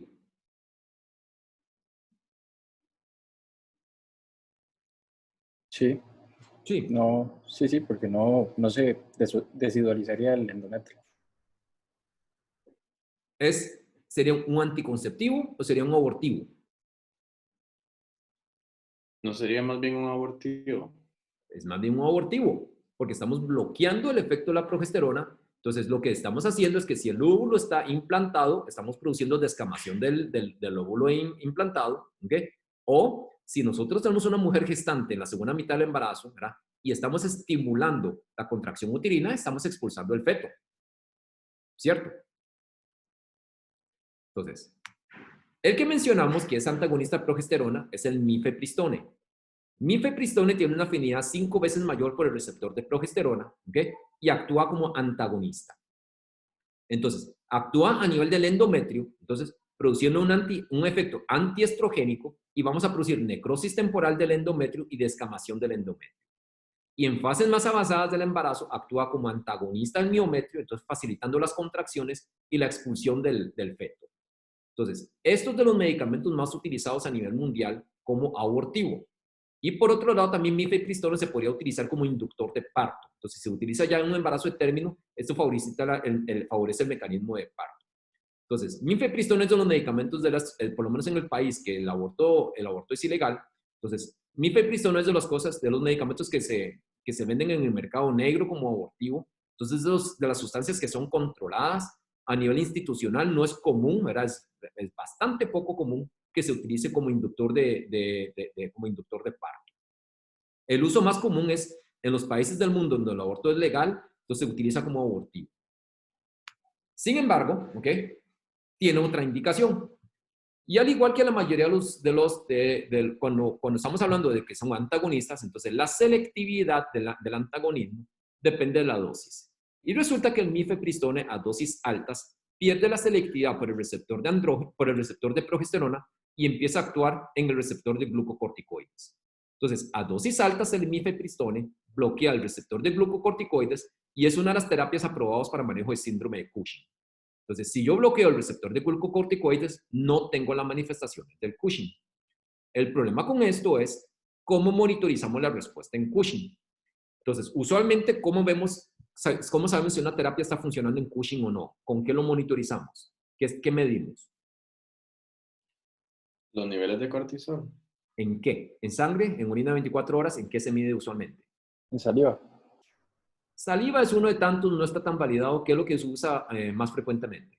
No es en orina. Orina de 24 horas, para darme una producción de 24 horas de cortisol. Si yo estoy bloqueando el receptor de glucocorticoides, ¿qué pasaría con el nivel de orina de 24 horas de cortisol? Baja. Aumenta. Aumenta. Podría aumentar, ¿ok? Entonces, yo no puedo utilizar la cortisoluria de 24 horas, que es el estándar de oro para monitorización de respuesta terapéutica en síndrome de Cushing, en personas que están utilizando mifepristone. Entonces, la monitorización es clínica. Sin embargo, entonces, ya aquí se vuelve un hilo muy fino, porque ¿qué pasa si yo bloqueo más de la cuenta el receptor de glucocorticoides? que voy a inducir. Insuficiencia suprarrenal. Voy a inducir insuficiencia suprarrenal. Entonces, la línea es muy delgada entre insuficiencia suprarrenal, ¿verdad? Y clínicamente que esté normal. Entonces, esto dificulta mucho el uso clínico del mifepristone. Esto está aprobado para Estados Unidos y Europa para manejo de síndrome de Cushing, ¿okay? Nosotros no lo tenemos en el país para utilizarlo en ese contexto. Yo nunca he tenido pacientes utilizando mifepristone en Cushing, pero son los medicamentos aprobados. Ok, entonces, dudas con estrógenos y progesterona cada uno por separado antes de entrar ya a los anticonceptivos hormonales como tal, para hablar de la combinación. Yo tenía una duda, es que no me quedó claro cómo es que si el mifepristón es un antagonista del miometrio, ¿verdad? ¿Por qué es que aumentan las contracciones? No, es un antagonista de la progesterona que lo que hace es producir relajación del miometrio. Ah, ok, gracias. ¿Alguna otra duda? Ok. Bueno, entonces vamos a hablar ya entonces de los anticonceptivos como tal. Entonces, tenemos diferentes mecanismos de acción de los anticonceptivos. Estos pueden actuar por modificación de los mecanismos de ovulación, o sea, con la regulación del gen RH, LH y eventualmente la estimulación sobre el reclutamiento y la inducción de ovulación. Entonces, cualquier medicamento de estos que me modifique la pulsatilidad de LH y FSH, vamos a interferir con los mecanismos de ovulación. Yo puedo interferir con mecanismos de fecundación. Entonces, ¿cómo? Haciendo un endometrio que sea inhóspito, que no se pueda, perdón, eso es más de implantación. Puedo interferir con mecanismos de fecundación, por ejemplo, con los cambios en el moco cervical, con la contractilidad de la trompa de falopio. Entonces, si yo no movilizo el óvulo desde el ovario hasta la cavidad uterina, voy a hacer que se dificulte también la fecundación. Como mencionamos, entonces puedo dificultar la implantación, hacer un endometrio más inhóspito. Entonces, esos son diferentes mecanismos. No siempre vamos a poder separar un mecanismo de otro. Entonces, los anticonceptivos en general, tanto los que son combinados de estrógenos con progesterona como el progesterona en monoterapia, estamos utilizando una dosis suprafisiológica. Y esta dosis suprafisiológica lo que hace es inhibir la pulsatilidad de las gonotropinas y por lo tanto el mecanismo de acción principal es evitar la ovulación. ¿Okay? Entonces, este es el mecanismo más importante sin poder descartar que contribuya a los otros mecanismos tampoco. Entonces, vamos a inhibir la liberación de FSH. Entonces, eso suprime el crecimiento y desarrollo folicular. La progesterona también suprime el pico LH y por lo tanto, si no hay pico LH, no hay ruptura del folículo de Graf y no hay ovulación. La progesterona aumenta la consistencia del moco cervical, creando un medio inapropiado para la entrada de los espermatozoides. Vamos a alterar el endometrio, entonces producimos atrofia glandular, producimos una reacción pseudotemporal del estroma y esto impide la eliminación del blastocito y modificamos la motilidad de las trompas uterinas también. ¿Okay? Los preparados que son de progesterona en monoterapia inducen atrofia del endometrio y esto también impide la implantación. Entonces es un resumen de lo que hemos hablado hasta hoy de la clase. Entonces, podemos tener diferentes combinaciones de anticonceptivos. Entonces, como mencionábamos, una posibilidad es la progesterona en monoterapia. Uno de los problemas que vamos a tener con el uso de progesterona en monoterapia es que eventualmente el uso a largo plazo, ¿qué va a pasar a nivel del endometrio?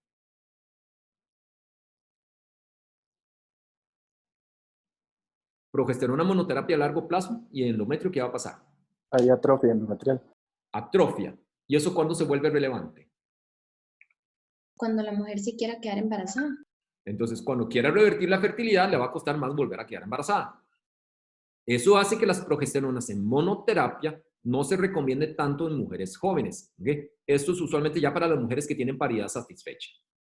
Y podemos tener entonces combinaciones que tengan estrógenos con progesterona. Y aquí tenemos diferentes formas de clasificar esto. Lo primero es, entonces, tenemos aquellos que se clasifican por dosis del estrógeno, o sea, etinilestradiol predominantemente. Y tenemos aquellas que son de dosis altas, que son las que tienen 50 microgramos de etinilestradiol. Las dosis bajas, que contienen 35 microgramos de etinilestradiol.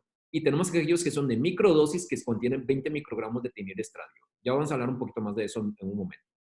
Y tenemos aquellos que se clasifican más bien por la progesterona, que son, entonces vamos a tener aquellas que son de dosis únicas estables. Estos son los monofásicos, es decir, tienen una combinación fija de la misma dosis del estrógeno y la progesterona los 21 días del paquete del anticonceptivo. Uno de los inconvenientes que vamos a tener de esto es que si nosotros vemos el ciclo menstrual de la mujer normal, entonces la primera mitad del ciclo menstrual en la fase folicular no tiene efecto de progesterona. Entonces, cuando nosotros utilizamos un monofásico, estamos exponiendo a esta mujer en la primera parte del ciclo menstrual a efectos adversos de la progesterona de una manera innecesaria. De ahí nació la necesidad de utilizar aquellos que tienen dosis variables. Y estos pueden ser bifásicos o trifásicos. Entonces, lo que consiste es que la dosis del estrógeno usualmente es estable a través de todo el ciclo. Y lo que se hace es que la primera mitad en los bifásicos o no contienen progesterona o contienen una dosis más baja de progesterona, y en la segunda mitad entonces una dosis más alta. Y los trifásicos lo dividen en semanas. Usualmente la primera semana o no contiene progesterona o contiene una dosis muy baja. La segunda semana contiene una dosis un poco mayor de progesterona. Y la tercera semana tiene la dosis alta de la progesterona, tratando de simular un poco más, de una forma más fisiológica, el ciclo menstrual de la mujer. El etinilestradiol, entonces, ya lo mencionamos un poco. Entonces, tiene una potencia estrogénica que es similar al del estradiol, con la diferencia de que es más resistente al metabolismo del primer paso, hace que su biodisponibilidad sea mayor, entre 20 y 65%, con una vida media más prolongada de 13 a 27 horas, que esto permite administrarlo una sola vez al día, ¿verdad? De una manera suficiente. Y mestranol, ya lo hablamos al principio, que esta es la prodroga del etinilestradiol, entonces realmente se utiliza poco y se tiende a utilizar más etinilestradiol como el estrógeno principal de los anticonceptivos orales combinados.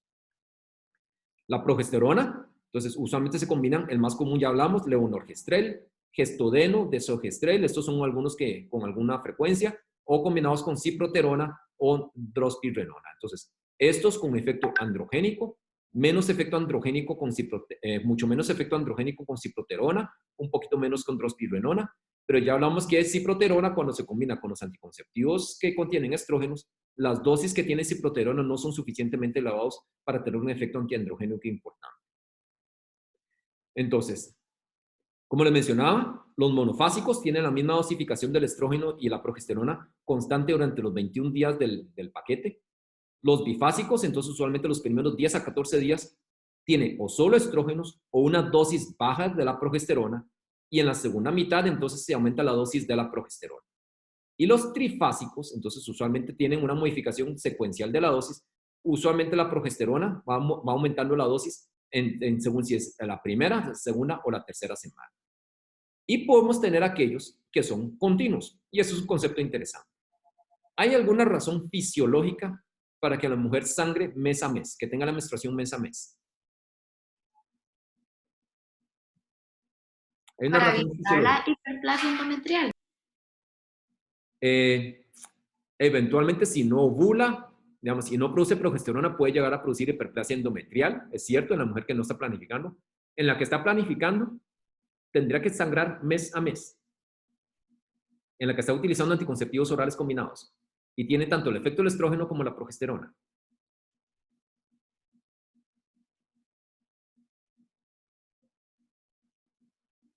¿Habría una razón para pararle el tratamiento todos los meses y que tenga menstruación? No. No, ¿verdad? Además de tranquilidad psicológica, saber que no está embarazada, fisiológicamente, no. Entonces, esto ha llevado a lo que se llaman ciclos extendidos o tratamientos continuos, y ya vamos a hablar de eso. Entonces, los ciclos extendidos, entonces lo que hacen es contener 84 tabletas continuas. Entonces, tiene 84 días continuos de tratamiento para 7 días. En esos 7 días, entonces, tiene la menstruación y por lo tanto sangra. Entonces, esto termina siendo 90 días.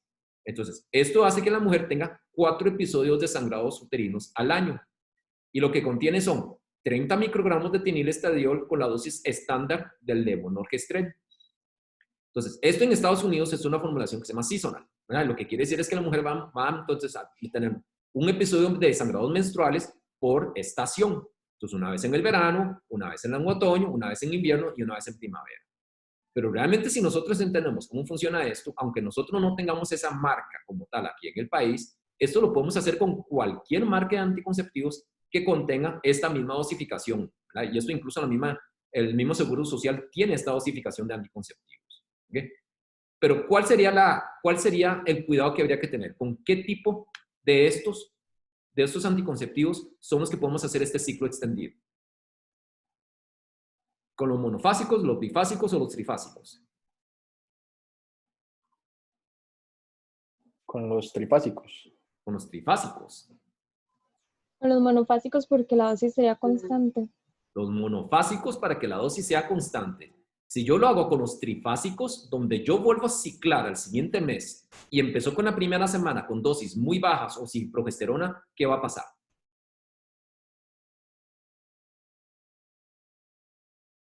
A ver, toma un trifásico, llega a la tercera semana y tiene la dosis alta de la progesterona. Empieza la cuarta semana con el siguiente paquete trifásico y en esa primera semana tiene una dosis donde solo tiene estrógeno y casi no tiene progesterona. Entonces la paciente va a menstruar. Entonces va a menstruar, va a tener sangrados. ¿Okay? Entonces yo no puedo hacer ciclos extendidos con los bifásicos o con los trifásicos. Yo lo puedo hacer únicamente con los monofásicos para tratar de mantener todo el tiempo la misma concentración de la progesterona. ¿Okay? Y con eso evitar el sangrado. ¿Quedamos claros? Sí. Ok.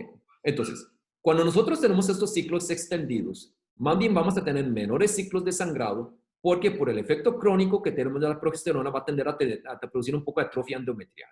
Entonces, cuando sangran menos y en promedio son 3 días de sangrados. ¿Okay?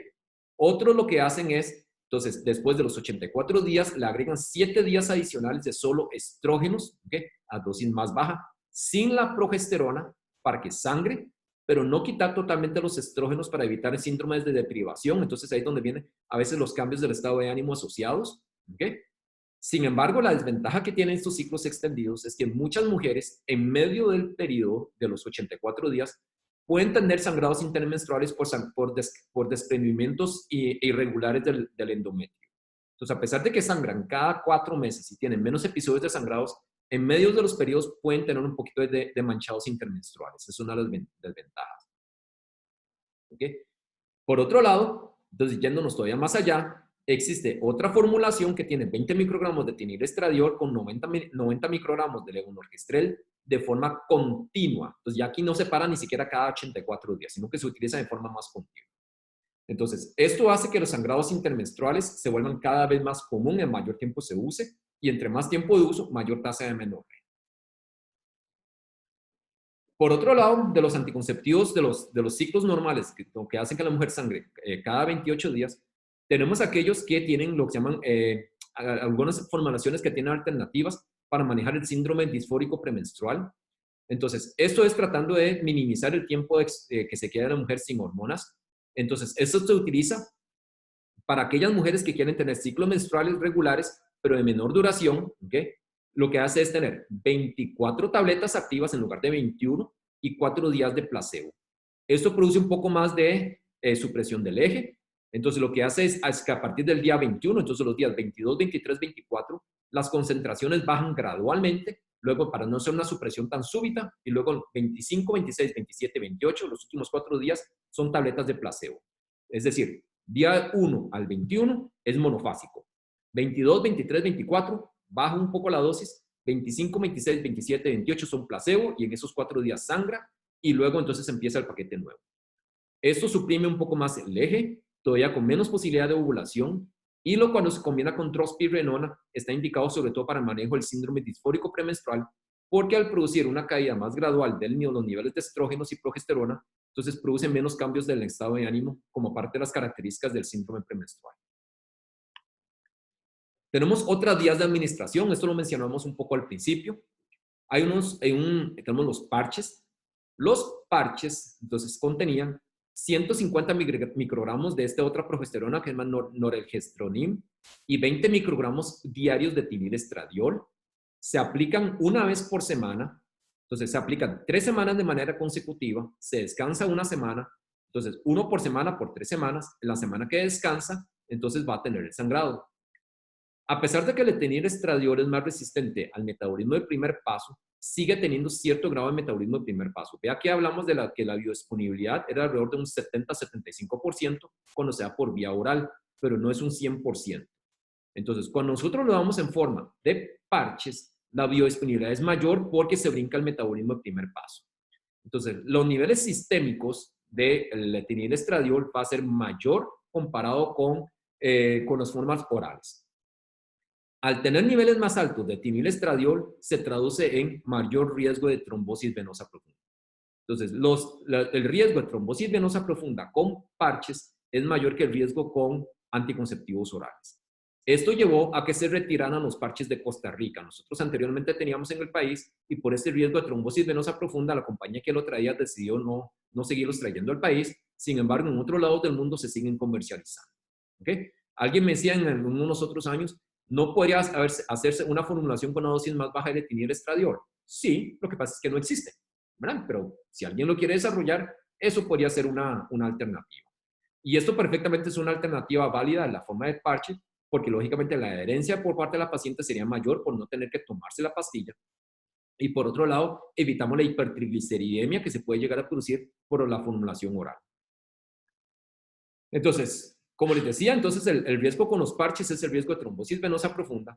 Y cuando nosotros comparamos con mujeres que utilizan anticonceptivos orales, el riesgo con los parches es 1.5 veces mayor, casi 50% más alto en el riesgo de trombosis venosa profunda. La otra forma de administrarlo es a través de anillos vaginales. Este anillo vaginal lo que va liberando es 15 microgramos diarios de etinilestradiol y 120 microgramos diarios de etonorgestrel. Entonces se pone un anillo, este anillo vaginal se deja por 3 semanas, se lo retira por 1 semana, en esa semana sangra y luego se pone un anillo nuevo. Esto tiene un par de inconvenientes. Entonces, primero que todo, esto tiene que ver más con cuestiones culturales a nivel de Latinoamérica. Los métodos anticonceptivos donde la mujer se tiene que manipular sus genitales no son muy bien aceptadas. Entonces, por cuestiones culturales, a la mujer latinoamericana no le gusta manipular genitales. Entonces, lógicamente, para ponerse el anillo, se lo tiene que insertar dentro de la vagina, alrededor del cérvix, ¿verdad? Entonces, esto no a todas les gusta. Y lo segundo es, nuevamente, trombosis venosa profunda. Entonces, donde se brinca metabolismo de primer paso, la exposición sistémica al etinilestradiol es mayor y el riesgo de trombosis venosa profunda es 1.7 veces mayor comparado con los estrógenos orales. ¿Okay? Entonces, sigue teniendo mayor riesgo de trombosis venosa profunda comparado con los anticonceptivos orales combinados, con levonorgestrel, que es el estándar que produce menos riesgo de trombosis venosa profunda.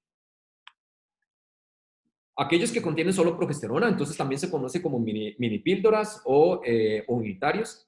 Estos contienen solo progesterona. Y los que contienen solo progesterona se pueden dar de forma oral, intramuscular o incluso implantes.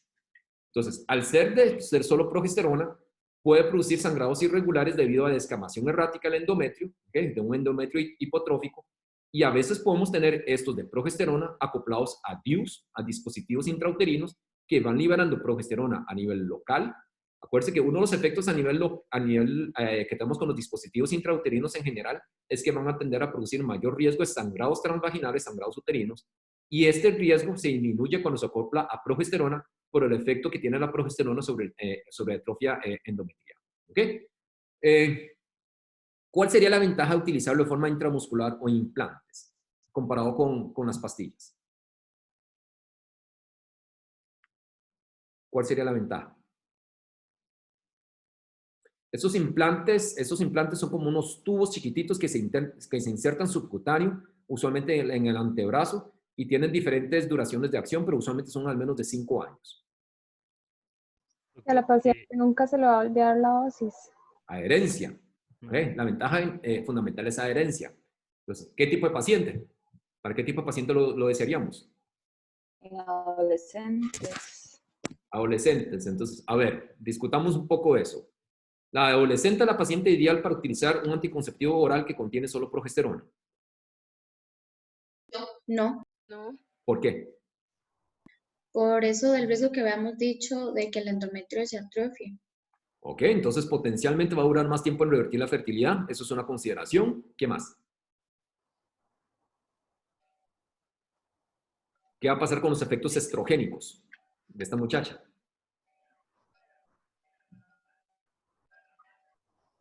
Van a ser contrarrestados por la progesterona. No solo contrarrestados, sino que ¿qué pasa con los niveles sistémicos? Si yo estoy inhibiendo el eje. van a disminuir. Podría tener cierta disminución. Y esto estamos hablando que estamos en la adolescencia, entonces son mujeres que están ganando densidad mineral ósea, que están ganando masa ósea. Entonces, ¿por qué se utiliza tanto en adolescentes? Y no está mal hecho. De hecho, es una de las indicaciones de los adolescentes. ¿Por qué se utilizan tanto?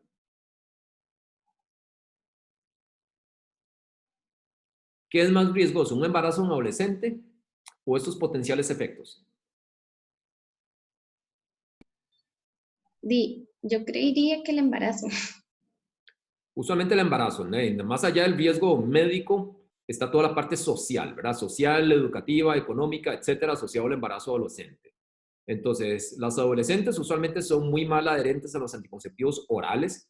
Entonces, o no lo planifican, o no tienen acceso, o les da pena comprarlo, o no tienen el dinero para comprarlo. Entonces, por eso se les prefiere poner el implante. Obviamente, esto no obvia la parte de las enfermedades de transmisión sexual. Sin embargo, entonces con el implante por lo menos se asegura que no va a quedar embarazada y esto asegura evitar los problemas sociales asociados a un embarazo en adolescentes. Estos implantes de progesterona en parte son los responsables de por qué las tasas de embarazos en adolescentes a nivel nacional y a nivel mundial han tendido a bajar en los últimos años. No está exento de efectos adversos y riesgos desde el punto de vista médico, pero realmente se justifica más desde el punto de vista social, es más por esa consideración. ¿Ok? Quedamos claros con eso. Es evidente que si yo tengo una muchacha joven, una mujer adolescente, que tiene los recursos necesarios y la suficiente educación para tomarse los anticonceptivos orales combinados, yo preferiría que use el anticonceptivo oral combinado, ¿verdad? Pero entre aquella que se me va a perder de la consulta, que no tiene los recursos para comprarlos y de todo, ¿verdad? O no se lo va a tomar bien porque se lo olvida o la razón que sea, prefiero que planifique con un implante eventualmente. ¿Quedamos claros? Ok. Sí, señor. Luego, lo otro que ha generado un poco de controversia aquí es la anticoncepción de emergencia. Entonces, la anticoncepción de emergencia o la anticoncepción poscoito o la píldora del día después, básicamente lo que contiene es levonorgestrel. ¿Ok? Entonces, es la progesterona de la que hemos estado hablando. Y lo que hace es dar una dosis alta. Entonces, esta dosis alta, acuérdense que lo que hablamos de que contiene en promedio el levonorgestrel en los anticonceptivos orales combinados es 150 microgramos o 0.15 miligramos. Aquí estamos hablando que la anticoncepción de emergencia se da 2 tabletas de 0.75 miligramos. O sea, 2 tabletas de 5 veces la dosis del anticonceptivo oral, o sea, 10 veces cada 12 horas, tan pronto como sea posible. Y la idea de esto es dar una dosis muy alta de progesterona con el fin de suprimir el pico LH y FSH que se produce antes de la ovulación. Entonces, si se suprime el pico LH, no hay ovulación y si no hay ovulación, no hay embarazo. Evidentemente, si la mujer ya ovuló, ¿okay? Donde uno trata de suprimir el LH, ya no va a ganar absolutamente nada. Tendría un efecto teratogénico sobre el feto o sobre el blastocito que apenas se va a implantar. Por estar usando una dosis alta de progesterona. ¿Qué piensan? ¿Que no? No. No, ¿verdad? Entonces, si está embarazada y quedó embarazada. ¿Okay? Pero si no quedó embarazada, lo que hacemos es suprimir el pico, ¿okay? De LH, no hay ovulación y podría potencialmente evitar el embarazo. Entonces, ¿cómo se tiene que usar? ¿Qué tan rápido se tiene que utilizar? Una semana después. Tuvo relaciones hoy y la próxima semana se toma la pastilla. No, es lo más antes que se pueda, porque entre más tiempo pase, menor, o sea, con que menor acción tiene, por lo mismo de la ovulación. Ok, entonces lo antes posible. Nosotros no tenemos esta formulación aquí. ¿Ok? Y hay mucha discusión en la Asamblea Legislativa si se permite, si no se permite, si es de venta libre, si es de venta restringida, si requiere receta, si no requiere receta, si lo puede comprar un menor de edad, etc. ¿Ok? ¿Cuál es el truco? ¿Cómo lo podemos hacer? Por lo general, hay algunas pastillas anticonceptivas que tienen estos valores del levonorgestrel. O sea, si usted se toma, por ejemplo, dos pastillas en la mañana y 2 en la noche. Si cumple esa dosis, entonces eso funcionaría como contracepción de emergencia, o hay algunas marcas que se debe tomar 4 en la mañana y 4 en la noche para lograr la dosis. Pero si hablamos hace un momento que la dosis promedio del levonorgestrel, que tiene la mayoría de los anticonceptivos orales combinados, tiene 0.15 miligramos o 150 microgramos, ¿cuántas tabletas tendría que tomarse?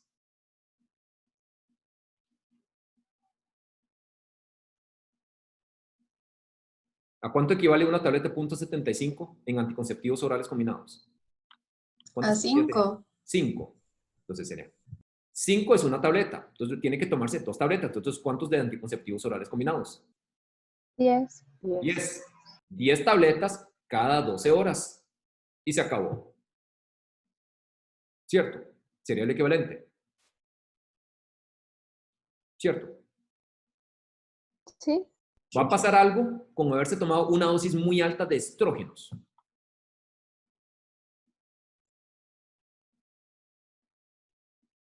Porque el combinado va a tener el estrógeno y la progesterona. Entonces va a pasar algo por tener esa dosis alta del estrógeno.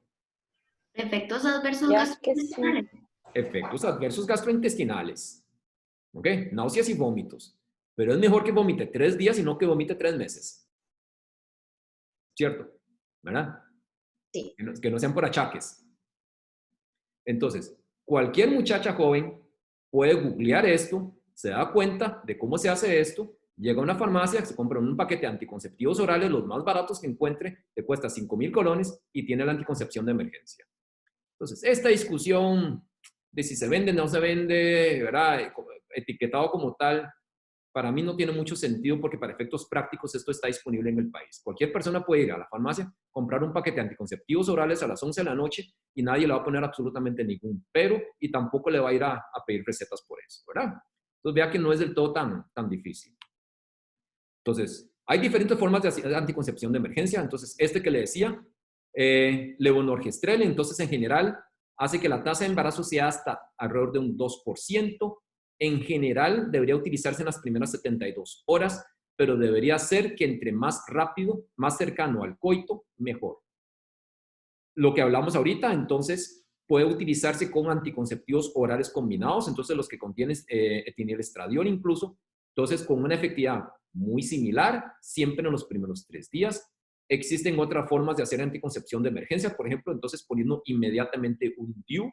Si se pone una T de cobre, entonces eso hace que el útero se vuelva inhóspito, entonces por lo tanto, aunque haya fecundación, no va a haber implantación y hace que la tasa de aborto sea más baja. La tasa de embarazo sea todavía más baja. Sin embargo, estamos de acuerdo que este es tal vez el método más incómodo de todos y lo más fácil termina siendo utilizar algunas de estas formas de anticoncepción farmacológica de emergencia. Por otro lado, parte de los efectos adversos que vamos a ver ahorita, esto es para ilustrar un poco cómo ha cambiado las dosis de los anticonceptivos. Esta es la dosis promedio del etinilestradiol que tienen las formulaciones de anticonceptivos. Cuando salieron en los 60 tenían 150 microgramos. Y estamos hablando que hoy en día están entre 20, 35 y 50 microgramos. Entonces, existe incluso una formulación nueva que contiene 10, pero la mayoría que contiene entre 20, 35 y 50 microgramos. Entonces, son dosis 6 veces menores que las dosis utilizadas inicialmente cuando salieron hace 60 años. Desde el punto de vista de efectos adversos, los primeros estudios en los 70 mostraban que los anticonceptivos orales estaban asociados a mayor riesgo de ABC isquémico, infarto agudo miocardio, 2 a 3 veces mayor, tromboembolismo pulmonar, ¿verdad? Trombosis venosa profunda. Como les decía, estos estudios fueron realizados con dosis de estrógenos que contenían 2 a 5 veces más altos que los actuales y dosis de progesterona entre 5 y 10 veces más altas que las actuales. Entonces, sin embargo, esto también nos enseñó algunos subgrupos de mujeres que tenían mayor riesgo. Esto incluye mujeres que son fumadoras, hipertensas y de más de 30 años de edad. Entonces, ese grupo de mujeres eran aquellas donde específicamente aumentaba más el riesgo del ABC isquémico y el infarto agudo miocardio y tromboembolismo pulmonar. Entonces, las formulaciones más recientes no logran demostrar la asociación con estos 3 eventos, con el ABC, el infarto y el tromboembolismo, pero también hemos sido mejor en selección de cuáles mujeres están utilizando sus anticonceptivos y entonces hoy en día lo estamos utilizando mujeres más de menor riesgo y cada vez la cantidad de mujeres tabaquistas también es menor. Entonces, como les decía, entonces el riesgo de infarto y ABC aumenta hasta 7 veces comparado con la población general en aquellas que son fumadoras o que tienen hipertensión asociada. ¿Ok? El riesgo de trombosis venosa profunda, ya lo discutimos ampliamente, se sigue presentando hoy en día. Un pequeño porcentaje de esas trombosis venosas profundas terminan en tromboembolismo pulmonar. Esto ya lo hablamos, está relacionado a la progesterona. El levonorgestrel es el que menos riesgo produce. Y también, por supuesto, que si las mujeres tienen alguna predisposición genética hacia trombofilia, el riesgo de trombosis venosa profunda también es mayor. Entonces, eso es una contraindicación. Entonces, mujeres que tengan trombofilias. Aumenta el riesgo de trombosis de la vena retiniana central. Aumenta el riesgo de desarrollar hipertensión. Ya esto lo discutimos un poco también. Tiene que ver con el riesgo del estrógeno. Tiene que ver con la edad. A mayor edad, mayor riesgo. A mayor dosis del estrógeno, mayor riesgo también. Esto tiene que ver con la estimulación del eje sistema adrenina-angiotensina-aldosterona y potencialmente eso lo podríamos bloquear con drospirenona. Las dosis altas tienden a producir intolerancia a la glucosa. Se puede producir tumores hepáticos, entonces estos tienden a ser hemangiomas hepáticos que usualmente son asintomáticos. Todos los estrógenos aumentan el riesgo de colelitiasis. Raramente terminan en colecistitis, pero sí puede producir colelitiasis como tal. Cáncer de mama, la asociación con anticonceptivos orales no está muy claro. Eventualmente con reemplazo hormonal parece que la asociación es más claro, pero sobre todo con la combinación de estrógenos y progesterona. Estrógenos en monoterapia no está del todo tan claro si produce cáncer de mama o no. Entonces, y en mujeres jóvenes tomando anticonceptivos, los datos no son muy concluyentes porque afortunadamente el riesgo es bajo. ¿Perdón? Perdón, ¿alguien iba a hacer alguna pregunta? Ok, entonces, cáncer de mama, entonces, en mujeres jóvenes tomando anticonceptivos, afortunadamente es bajo, por lo tanto, demostrar un aumento en riesgo comparado con no usuarias es muy difícil de demostrarlo. Entonces, no está muy claro si está asociado o no está asociado. Tiene algunos beneficios adicionales. Por un lado, el riesgo de cáncer de ovario se disminuye hasta un 50%. Esto es por supresión de la ovulación. Al no haber reclutamiento y proliferación de folículos, entonces están estimulando menos que la posibilidad de que haya mutaciones en los folículos. Esto hace que las mujeres que toman anticonceptivos tienen mayor riesgo de tener cáncer de ovario, que empieza después de los 5 años de uso y persista hasta por 10 a 20 años después de haber suspendido. Menos riesgo de cáncer de endometrio por supresión por la parte de la progesterona. Vamos a tener menos acné y menos hiperandrogenismo en general. Ya esto lo hablamos. Esto se presenta con prácticamente cualquier preparado de anticonceptivos orales combinados, donde el efecto de los estrógenos suprimiendo el eje va a ser más importante, sobre todo suprimiendo el LH para que haya menos estimulación sobre la célula de la teca. Entonces, las dosis bajas son igual de efectivos que las dosis altas en reducción del hiperandrogenismo, independientemente si la progesterona es ciproterona o no. Vamos a tener menos sangrados uterinos disfuncionales. Esto lleva a menos riesgo de anemia y que las cifras de hemoglobina en mujeres que toman anticonceptivos tienden a ser mayores que las mujeres que no toman anticonceptivos. Hace que las menstruaciones se vuelvan más regulares, alivia dismenorrea y mejora también el síndrome premenstrual. Entonces ya todo esto lo hemos discutido. Reduce la incidencia de adenomas benignos y enfermedad fibroquística de la mama. Reduce la incidencia de hiperplasia endometrial, básicamente por el efecto de la progesterona. Y protege también contra cáncer de endometrio y endometriosis, ¿verdad? Nuevamente por el efecto de la progesterona.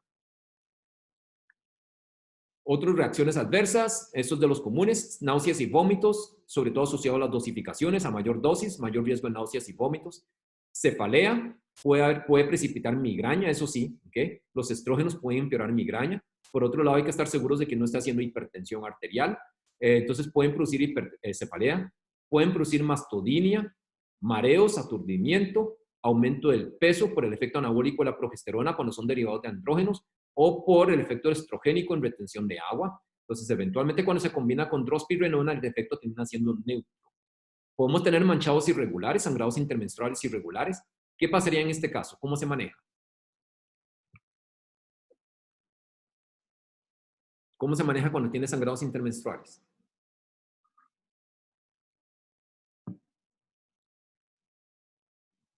Se suspende, ya no lo puede utilizar más. ¿O cómo se manejaría? Muchas veces con una dosis, con un anticonceptivo oral que tenga una dosis un poco mayor. ¿Okay? Entonces, si me está haciendo sangrados intermenstruales con una formulación que contiene 20 microgramos, muchas veces al dar una dosis mayor, entonces logra ser un poquito más regular y menos descamación tan irregular del endometrio. Entonces, se puede cambiar la formulación. Esta parte de la interacción es importante. Los que son de dosis bajas pueden tener problemas por uso de inductores enzimáticos. Entonces, estos inductores enzimáticos, los clásicos tipo fenobarbital, carbamazepina, estos pueden aumentar la actividad de la 17 beta hidroxiesteroide a nivel hepático y aumentarme el metabolismo del primer paso. Entonces, si yo tengo una muchacha que además es epiléptica y está siendo tratada con fenobarbital, ¿qué tipo de anticonceptivos debería estar utilizando?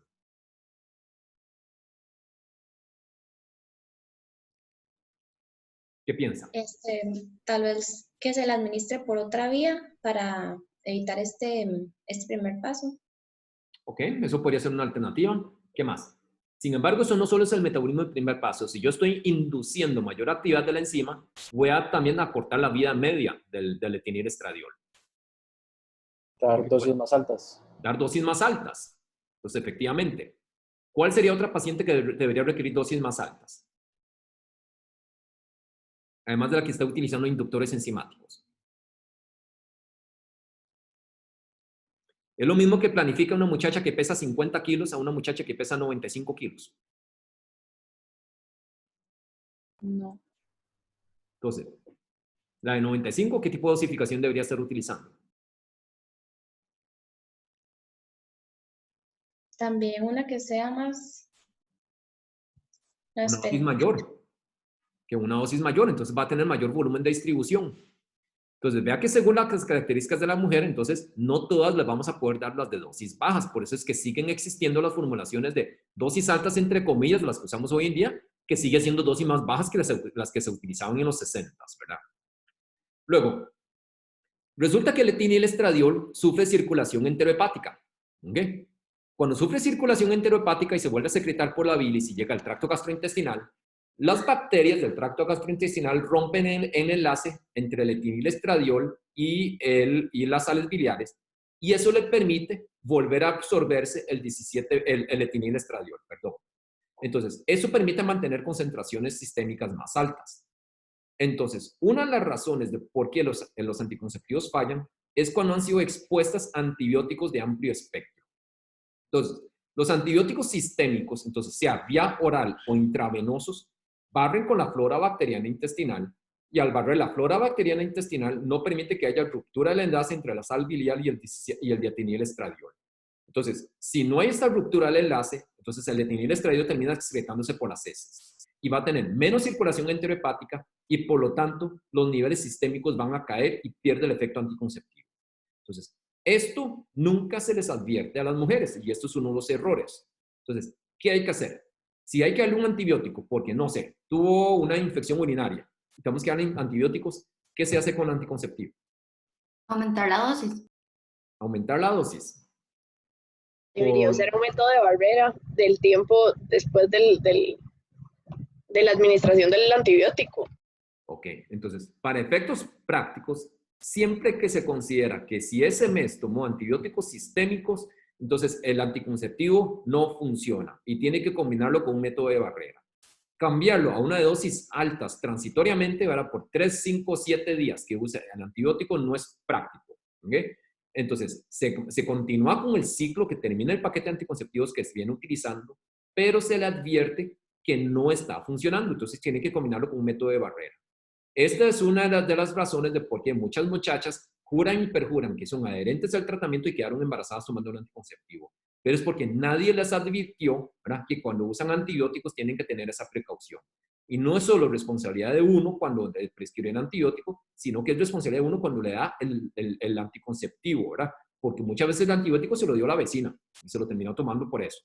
Entonces, siempre que le damos anticonceptivos, tenemos que advertírselo a la paciente que si toma antibióticos sistémicos, tiene que planificar con un método de barrera.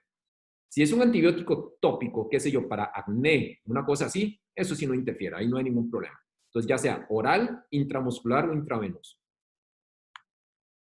Contraindicaciones de los anticonceptivos básicamente son aquellas que tienen que ver con estados de procoagulantes. Entonces, mutaciones del factor 5 de Leiden, mujeres mayores de 35 años que fuman, que ya vimos esto que es por el riesgo de mayor riesgo de infartos y ABC. Aquellas que son hipertensas hay que tener un poquito más de cuidado, sobre todo vigilarles más de cerca la presión por el riesgo de empeoramiento de la hipertensión, sin que esto sea una contraindicación absoluta. Lógicamente, aquellas que ya tuvieron o tienen síntomas presentes que son sugestivos de un ABC, de infarto, trombosis venosa profunda. Entonces, en esos casos, mientras está con el evento agudo, evidentemente no es el momento de iniciarlos. Y si tuvieron ya el antecedente de un evento de estos, tampoco es la mujer ideal porque va a tener mayor riesgo de repetir un nuevo evento. Con base a lo que discutimos hoy, ¿qué piensan del reemplazo estrogénico? Entonces, el reemplazo estrogénico a las mujeres posmenopáusicas. Entonces, vean que ya son dosis más bajas porque es reemplazo estrogénico. ¿Ok? Lo podemos utilizar para prevención de eventos cardiovasculares. Se debe utilizar en todas las mujeres. Aumenta el riesgo de trombosis venosa profunda. Se puede indicar en mujeres con antecedente de cáncer de mama.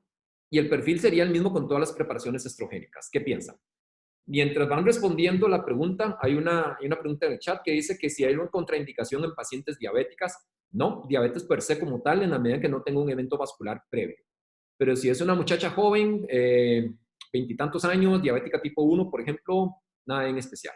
No hay ninguna contraindicación para diabetes como tal. Doctor, sí. Continuando sobre esa duda, si la diabetes estuviera asociada a vasculopatía, sí tendría una contraindicación. ¿Si tuviera asociada? Vasculopatía. Si tuviese vasculopatía asociada, probablemente sí estaría contraindicado. Por el riesgo de eventos isquémicos asociados a los anticonceptivos orales combinados. Ok, esto me parece interesante. El 100% está votando que se debe utilizar para prevención de eventos cardiovasculares. A ver, ¿alguien quiere explicar por qué?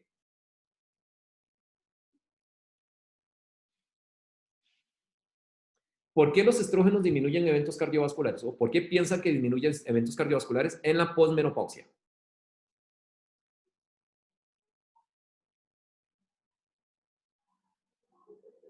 ¿Por el perfil de lípidos? ¿O por qué? Sí, por el perfil de lípidos. ¿Pero qué pasa con coagulación?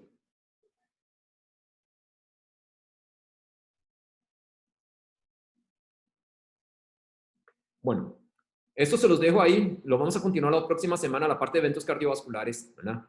En resumen, cuando se empieza terapia de reemplazo hormonal a corto plazo, en los primeros años, en los primeros 2 años del uso antiguo de terapia de reemplazo hormonal, el riesgo de eventos cardiovasculares es mayor porque los estrógenos aumentan la síntesis de factores de coagulación, produce eventos trombóticos, ¿okay? Y además produce un poco de elevación de marcadores de inflamación, que eso no lo discutimos hoy, y inestabilidad de la placa aterosclerótica. Entonces, no está indicado para prevención primaria de eventos cardiovasculares.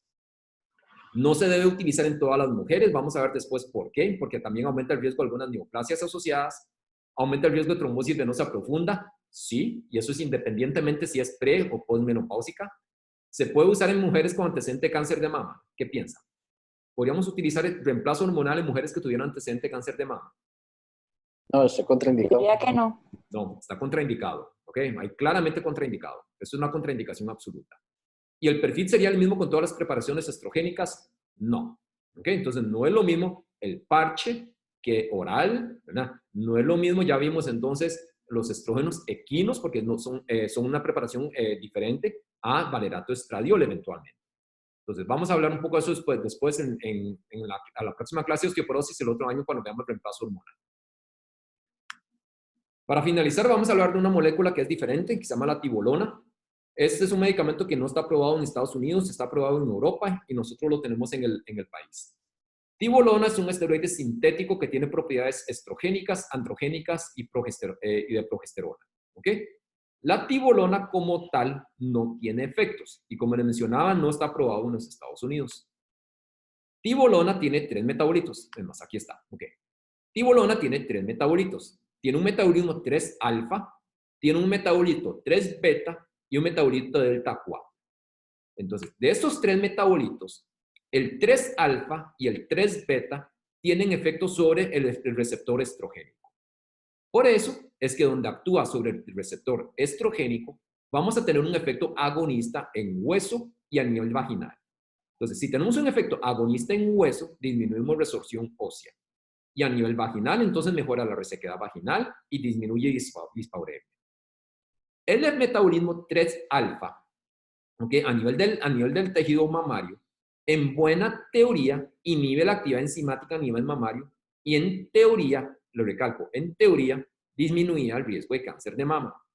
Sin embargo, en la práctica, hay datos contradictorios. Entonces, en un estudio de prevención primaria en mujeres que no han tenido cáncer de mama, el uso de tibolona se asoció a mayor riesgo de cáncer de mama. Pero en otro estudio, en mujeres que tuvieron antecedentes de cáncer de mama, o sea que ya habían tenido cáncer de mama, el uso de tibolona no se asoció a mayor riesgo de recurrencia. Entonces, los datos en mama son contradictorios, pero en general se considera que podría tener cierto efecto similar a los estrógenos y puede estar asociado a mayor riesgo de cáncer de mama. La diferencia principal que tiene desde el punto de vista de terapia de reemplazo hormonal es que el isómero delta 4, el otro metabolito que tiene, además de tener un efecto antiprogesterona a nivel del endometrio, y por eso es que no requiere combinar con progesterona, va a tener cierto efecto androgénico y esto puede promover libido, entonces mejora el deseo sexual, y al tener un efecto androgénico, entonces baja niveles de HDL también y baja niveles de globulina transportadora de hormonas sexuales. Entonces, a nivel estrogénico, entonces vamos a tener los efectos a nivel vaginal y en tejido óseo. Androgénico va a ser en el sistema nervioso central y en hígado.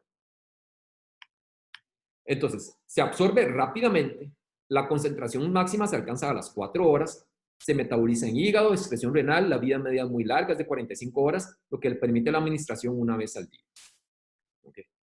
Se cree que mejora un poco la parte sexual por su efecto androgénico. Esta es la gran ventaja que teóricamente tiene con respecto a la terapia de reemplazo hormonal clásico para las mujeres posmenopáusicas. Sin embargo, el inconveniente que tiene es que los estudios que tienen desde el punto de vista de función sexual, todos son estudios muy pequeños, de unas cuantas decenas de pacientes. Entonces, no son del todo tan claros tampoco. Por otro lado, además de que tiene el efecto sobre el receptor androgénico como tal, al disminuir los niveles de globulina transportadoras de hormonas sexuales, en teoría, los niveles de testosterona libre pueden aumentar y esto contribuye al efecto androgénico. Entonces, tienen algunos estudios que indican que aumentan levemente los niveles de testosterona libre, ¿ok? Sin embargo, algunos estudios recientes muestran que hay una mejoría de la parte psicológica sin que necesariamente se asocie a una mejoría, a un aumento en la frecuencia de relaciones sexuales. Desde el punto de vista lipídico, reduce HDL, no modifica LDL y sube triglicéridos más o menos en 25%. Y esto es por el efecto androgénico. Entonces, acuérdense que el efecto androgénico es que baja HDL. Aumenta la actividad tiroinolítica. ¿Okay? Cuando lo comparamos, por ejemplo, con anticonceptivos orales combinados, los anticonceptivos orales combinados reducen LDL y aumentan HDL. Sin embargo, el problema principal, ¿verdad?, se empezó a tratar de utilizar para osteoporosis. Entonces, en Estados Unidos, para poder comercializarlo, le pidieron un estudio en osteoporosis. La dosis habitual de tibolona que se usa para reemplazo hormonal es 2.5 miligramos diarios. Y entonces comenzaron a correr un estudio en Estados Unidos con 1.25 miligramos diarios. Y con 1.25 miligramos fue el estudio LIV. Entonces, efectivamente, redujo el riesgo de fracturas vertebrales, entonces sí funciona para osteoporosis. El problema fue que el riesgo de ABC con la dosis baja, ¿okay?, fue de 2.5 veces mayor que el grupo placebo. Esto llevó a que tibolona no se aprobara en Estados Unidos, ¿okay?, para uso en osteoporosis, porque el riesgo de eventos adversos se consideró que era mayor que el beneficio que podía conferir, con una edad promedio de mujeres que no fue tan mayor, sino que fue de 63 años. Entonces, por eso es que en Estados Unidos no se aprobó. Entonces, en Costa Rica se utiliza 2.5 miligramos como terapia de reemplazo hormonal y vea que es una dosis mayor que la que se utilizó en el LIV y con 1.25 en LIV ya había aumento de ABC. Entonces, esta es la gráfica del riesgo de ABC. Entonces, vea que con tibolona el riesgo fue mayor que el grupo placebo. Como les decía, entonces, desde el punto de vista cáncer de mama, a final de cuentas no tenemos datos claros. Habían algunos indicios de que podía ser protector. otros de que podía ser deleterio. En sus resumidas cuentas, los estudios en prevención primaria aumentaban el riesgo de cáncer de mama y en prevención secundaria pareciera que es neutro, pero sigue considerándose que está también contraindicado en mujeres que tienen antecedente de cáncer de mama porque lo aumentó en el grupo de prevención primaria. ¿Ok? Entonces, yo creo que con esto terminamos la clase de hoy. No sé si hay alguna pregunta, algún comentario adicional. Hay una pregunta en el chat, dice, si la progesterona en monoterapia puede tener un efecto en la disminución de la fertilidad por atrofia endometrial. Sí, ya lo que hablamos que duraba más tiempo en recuperar la fertilidad.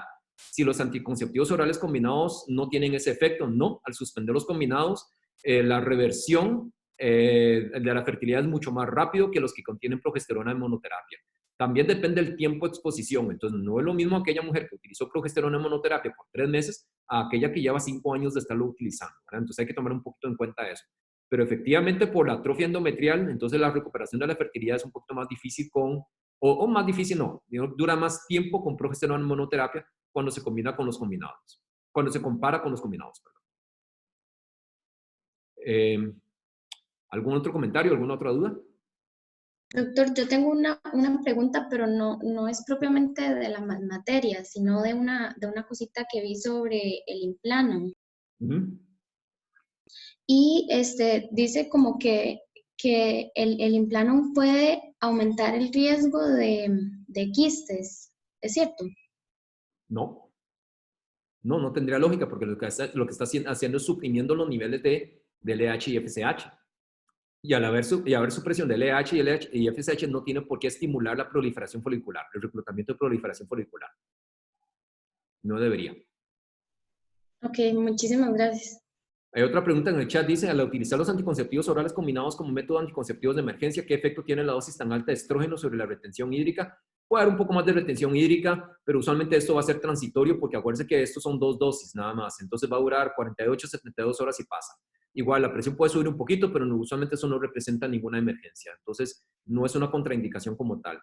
El efecto adverso principal termina siendo náuseas y vómitos. Otro en el chat dice... ¿el efecto sobre la atrofia endometrial es igual con los dispositivos intrauterinos de progesterona? Sí, eventualmente sí puede haber atrofia endometrial. Entonces, igual, la duración de la recuperación de la fertilidad tiende a ser un poquito mayor para recuperar la fertilidad comparado con los DIUs que no contienen progesterona. Entonces, sí va a producir algo de atrofia endometrial. ¿Alguna otra duda? ¿Algún otro comentario?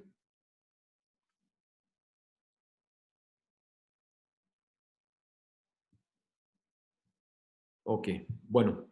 Si no hay ningún otro comentario, bueno, terminamos la clase de hoy. Igual yo voy a subir la grabación al aula virtual y a YouTube. Y nos vemos de hoy en 8 para la última clase del semestre conmigo, igual a la 1 de la tarde. Yo les mando en el transcurso de la semana la invitación y el número de reunión al aula virtual. Y va a ser la misma reunión. Nos vemos la próxima semana. Muchas gracias a todos. Gracias, Gracias, doctor. Buenas tardes. Gracias. Gracias.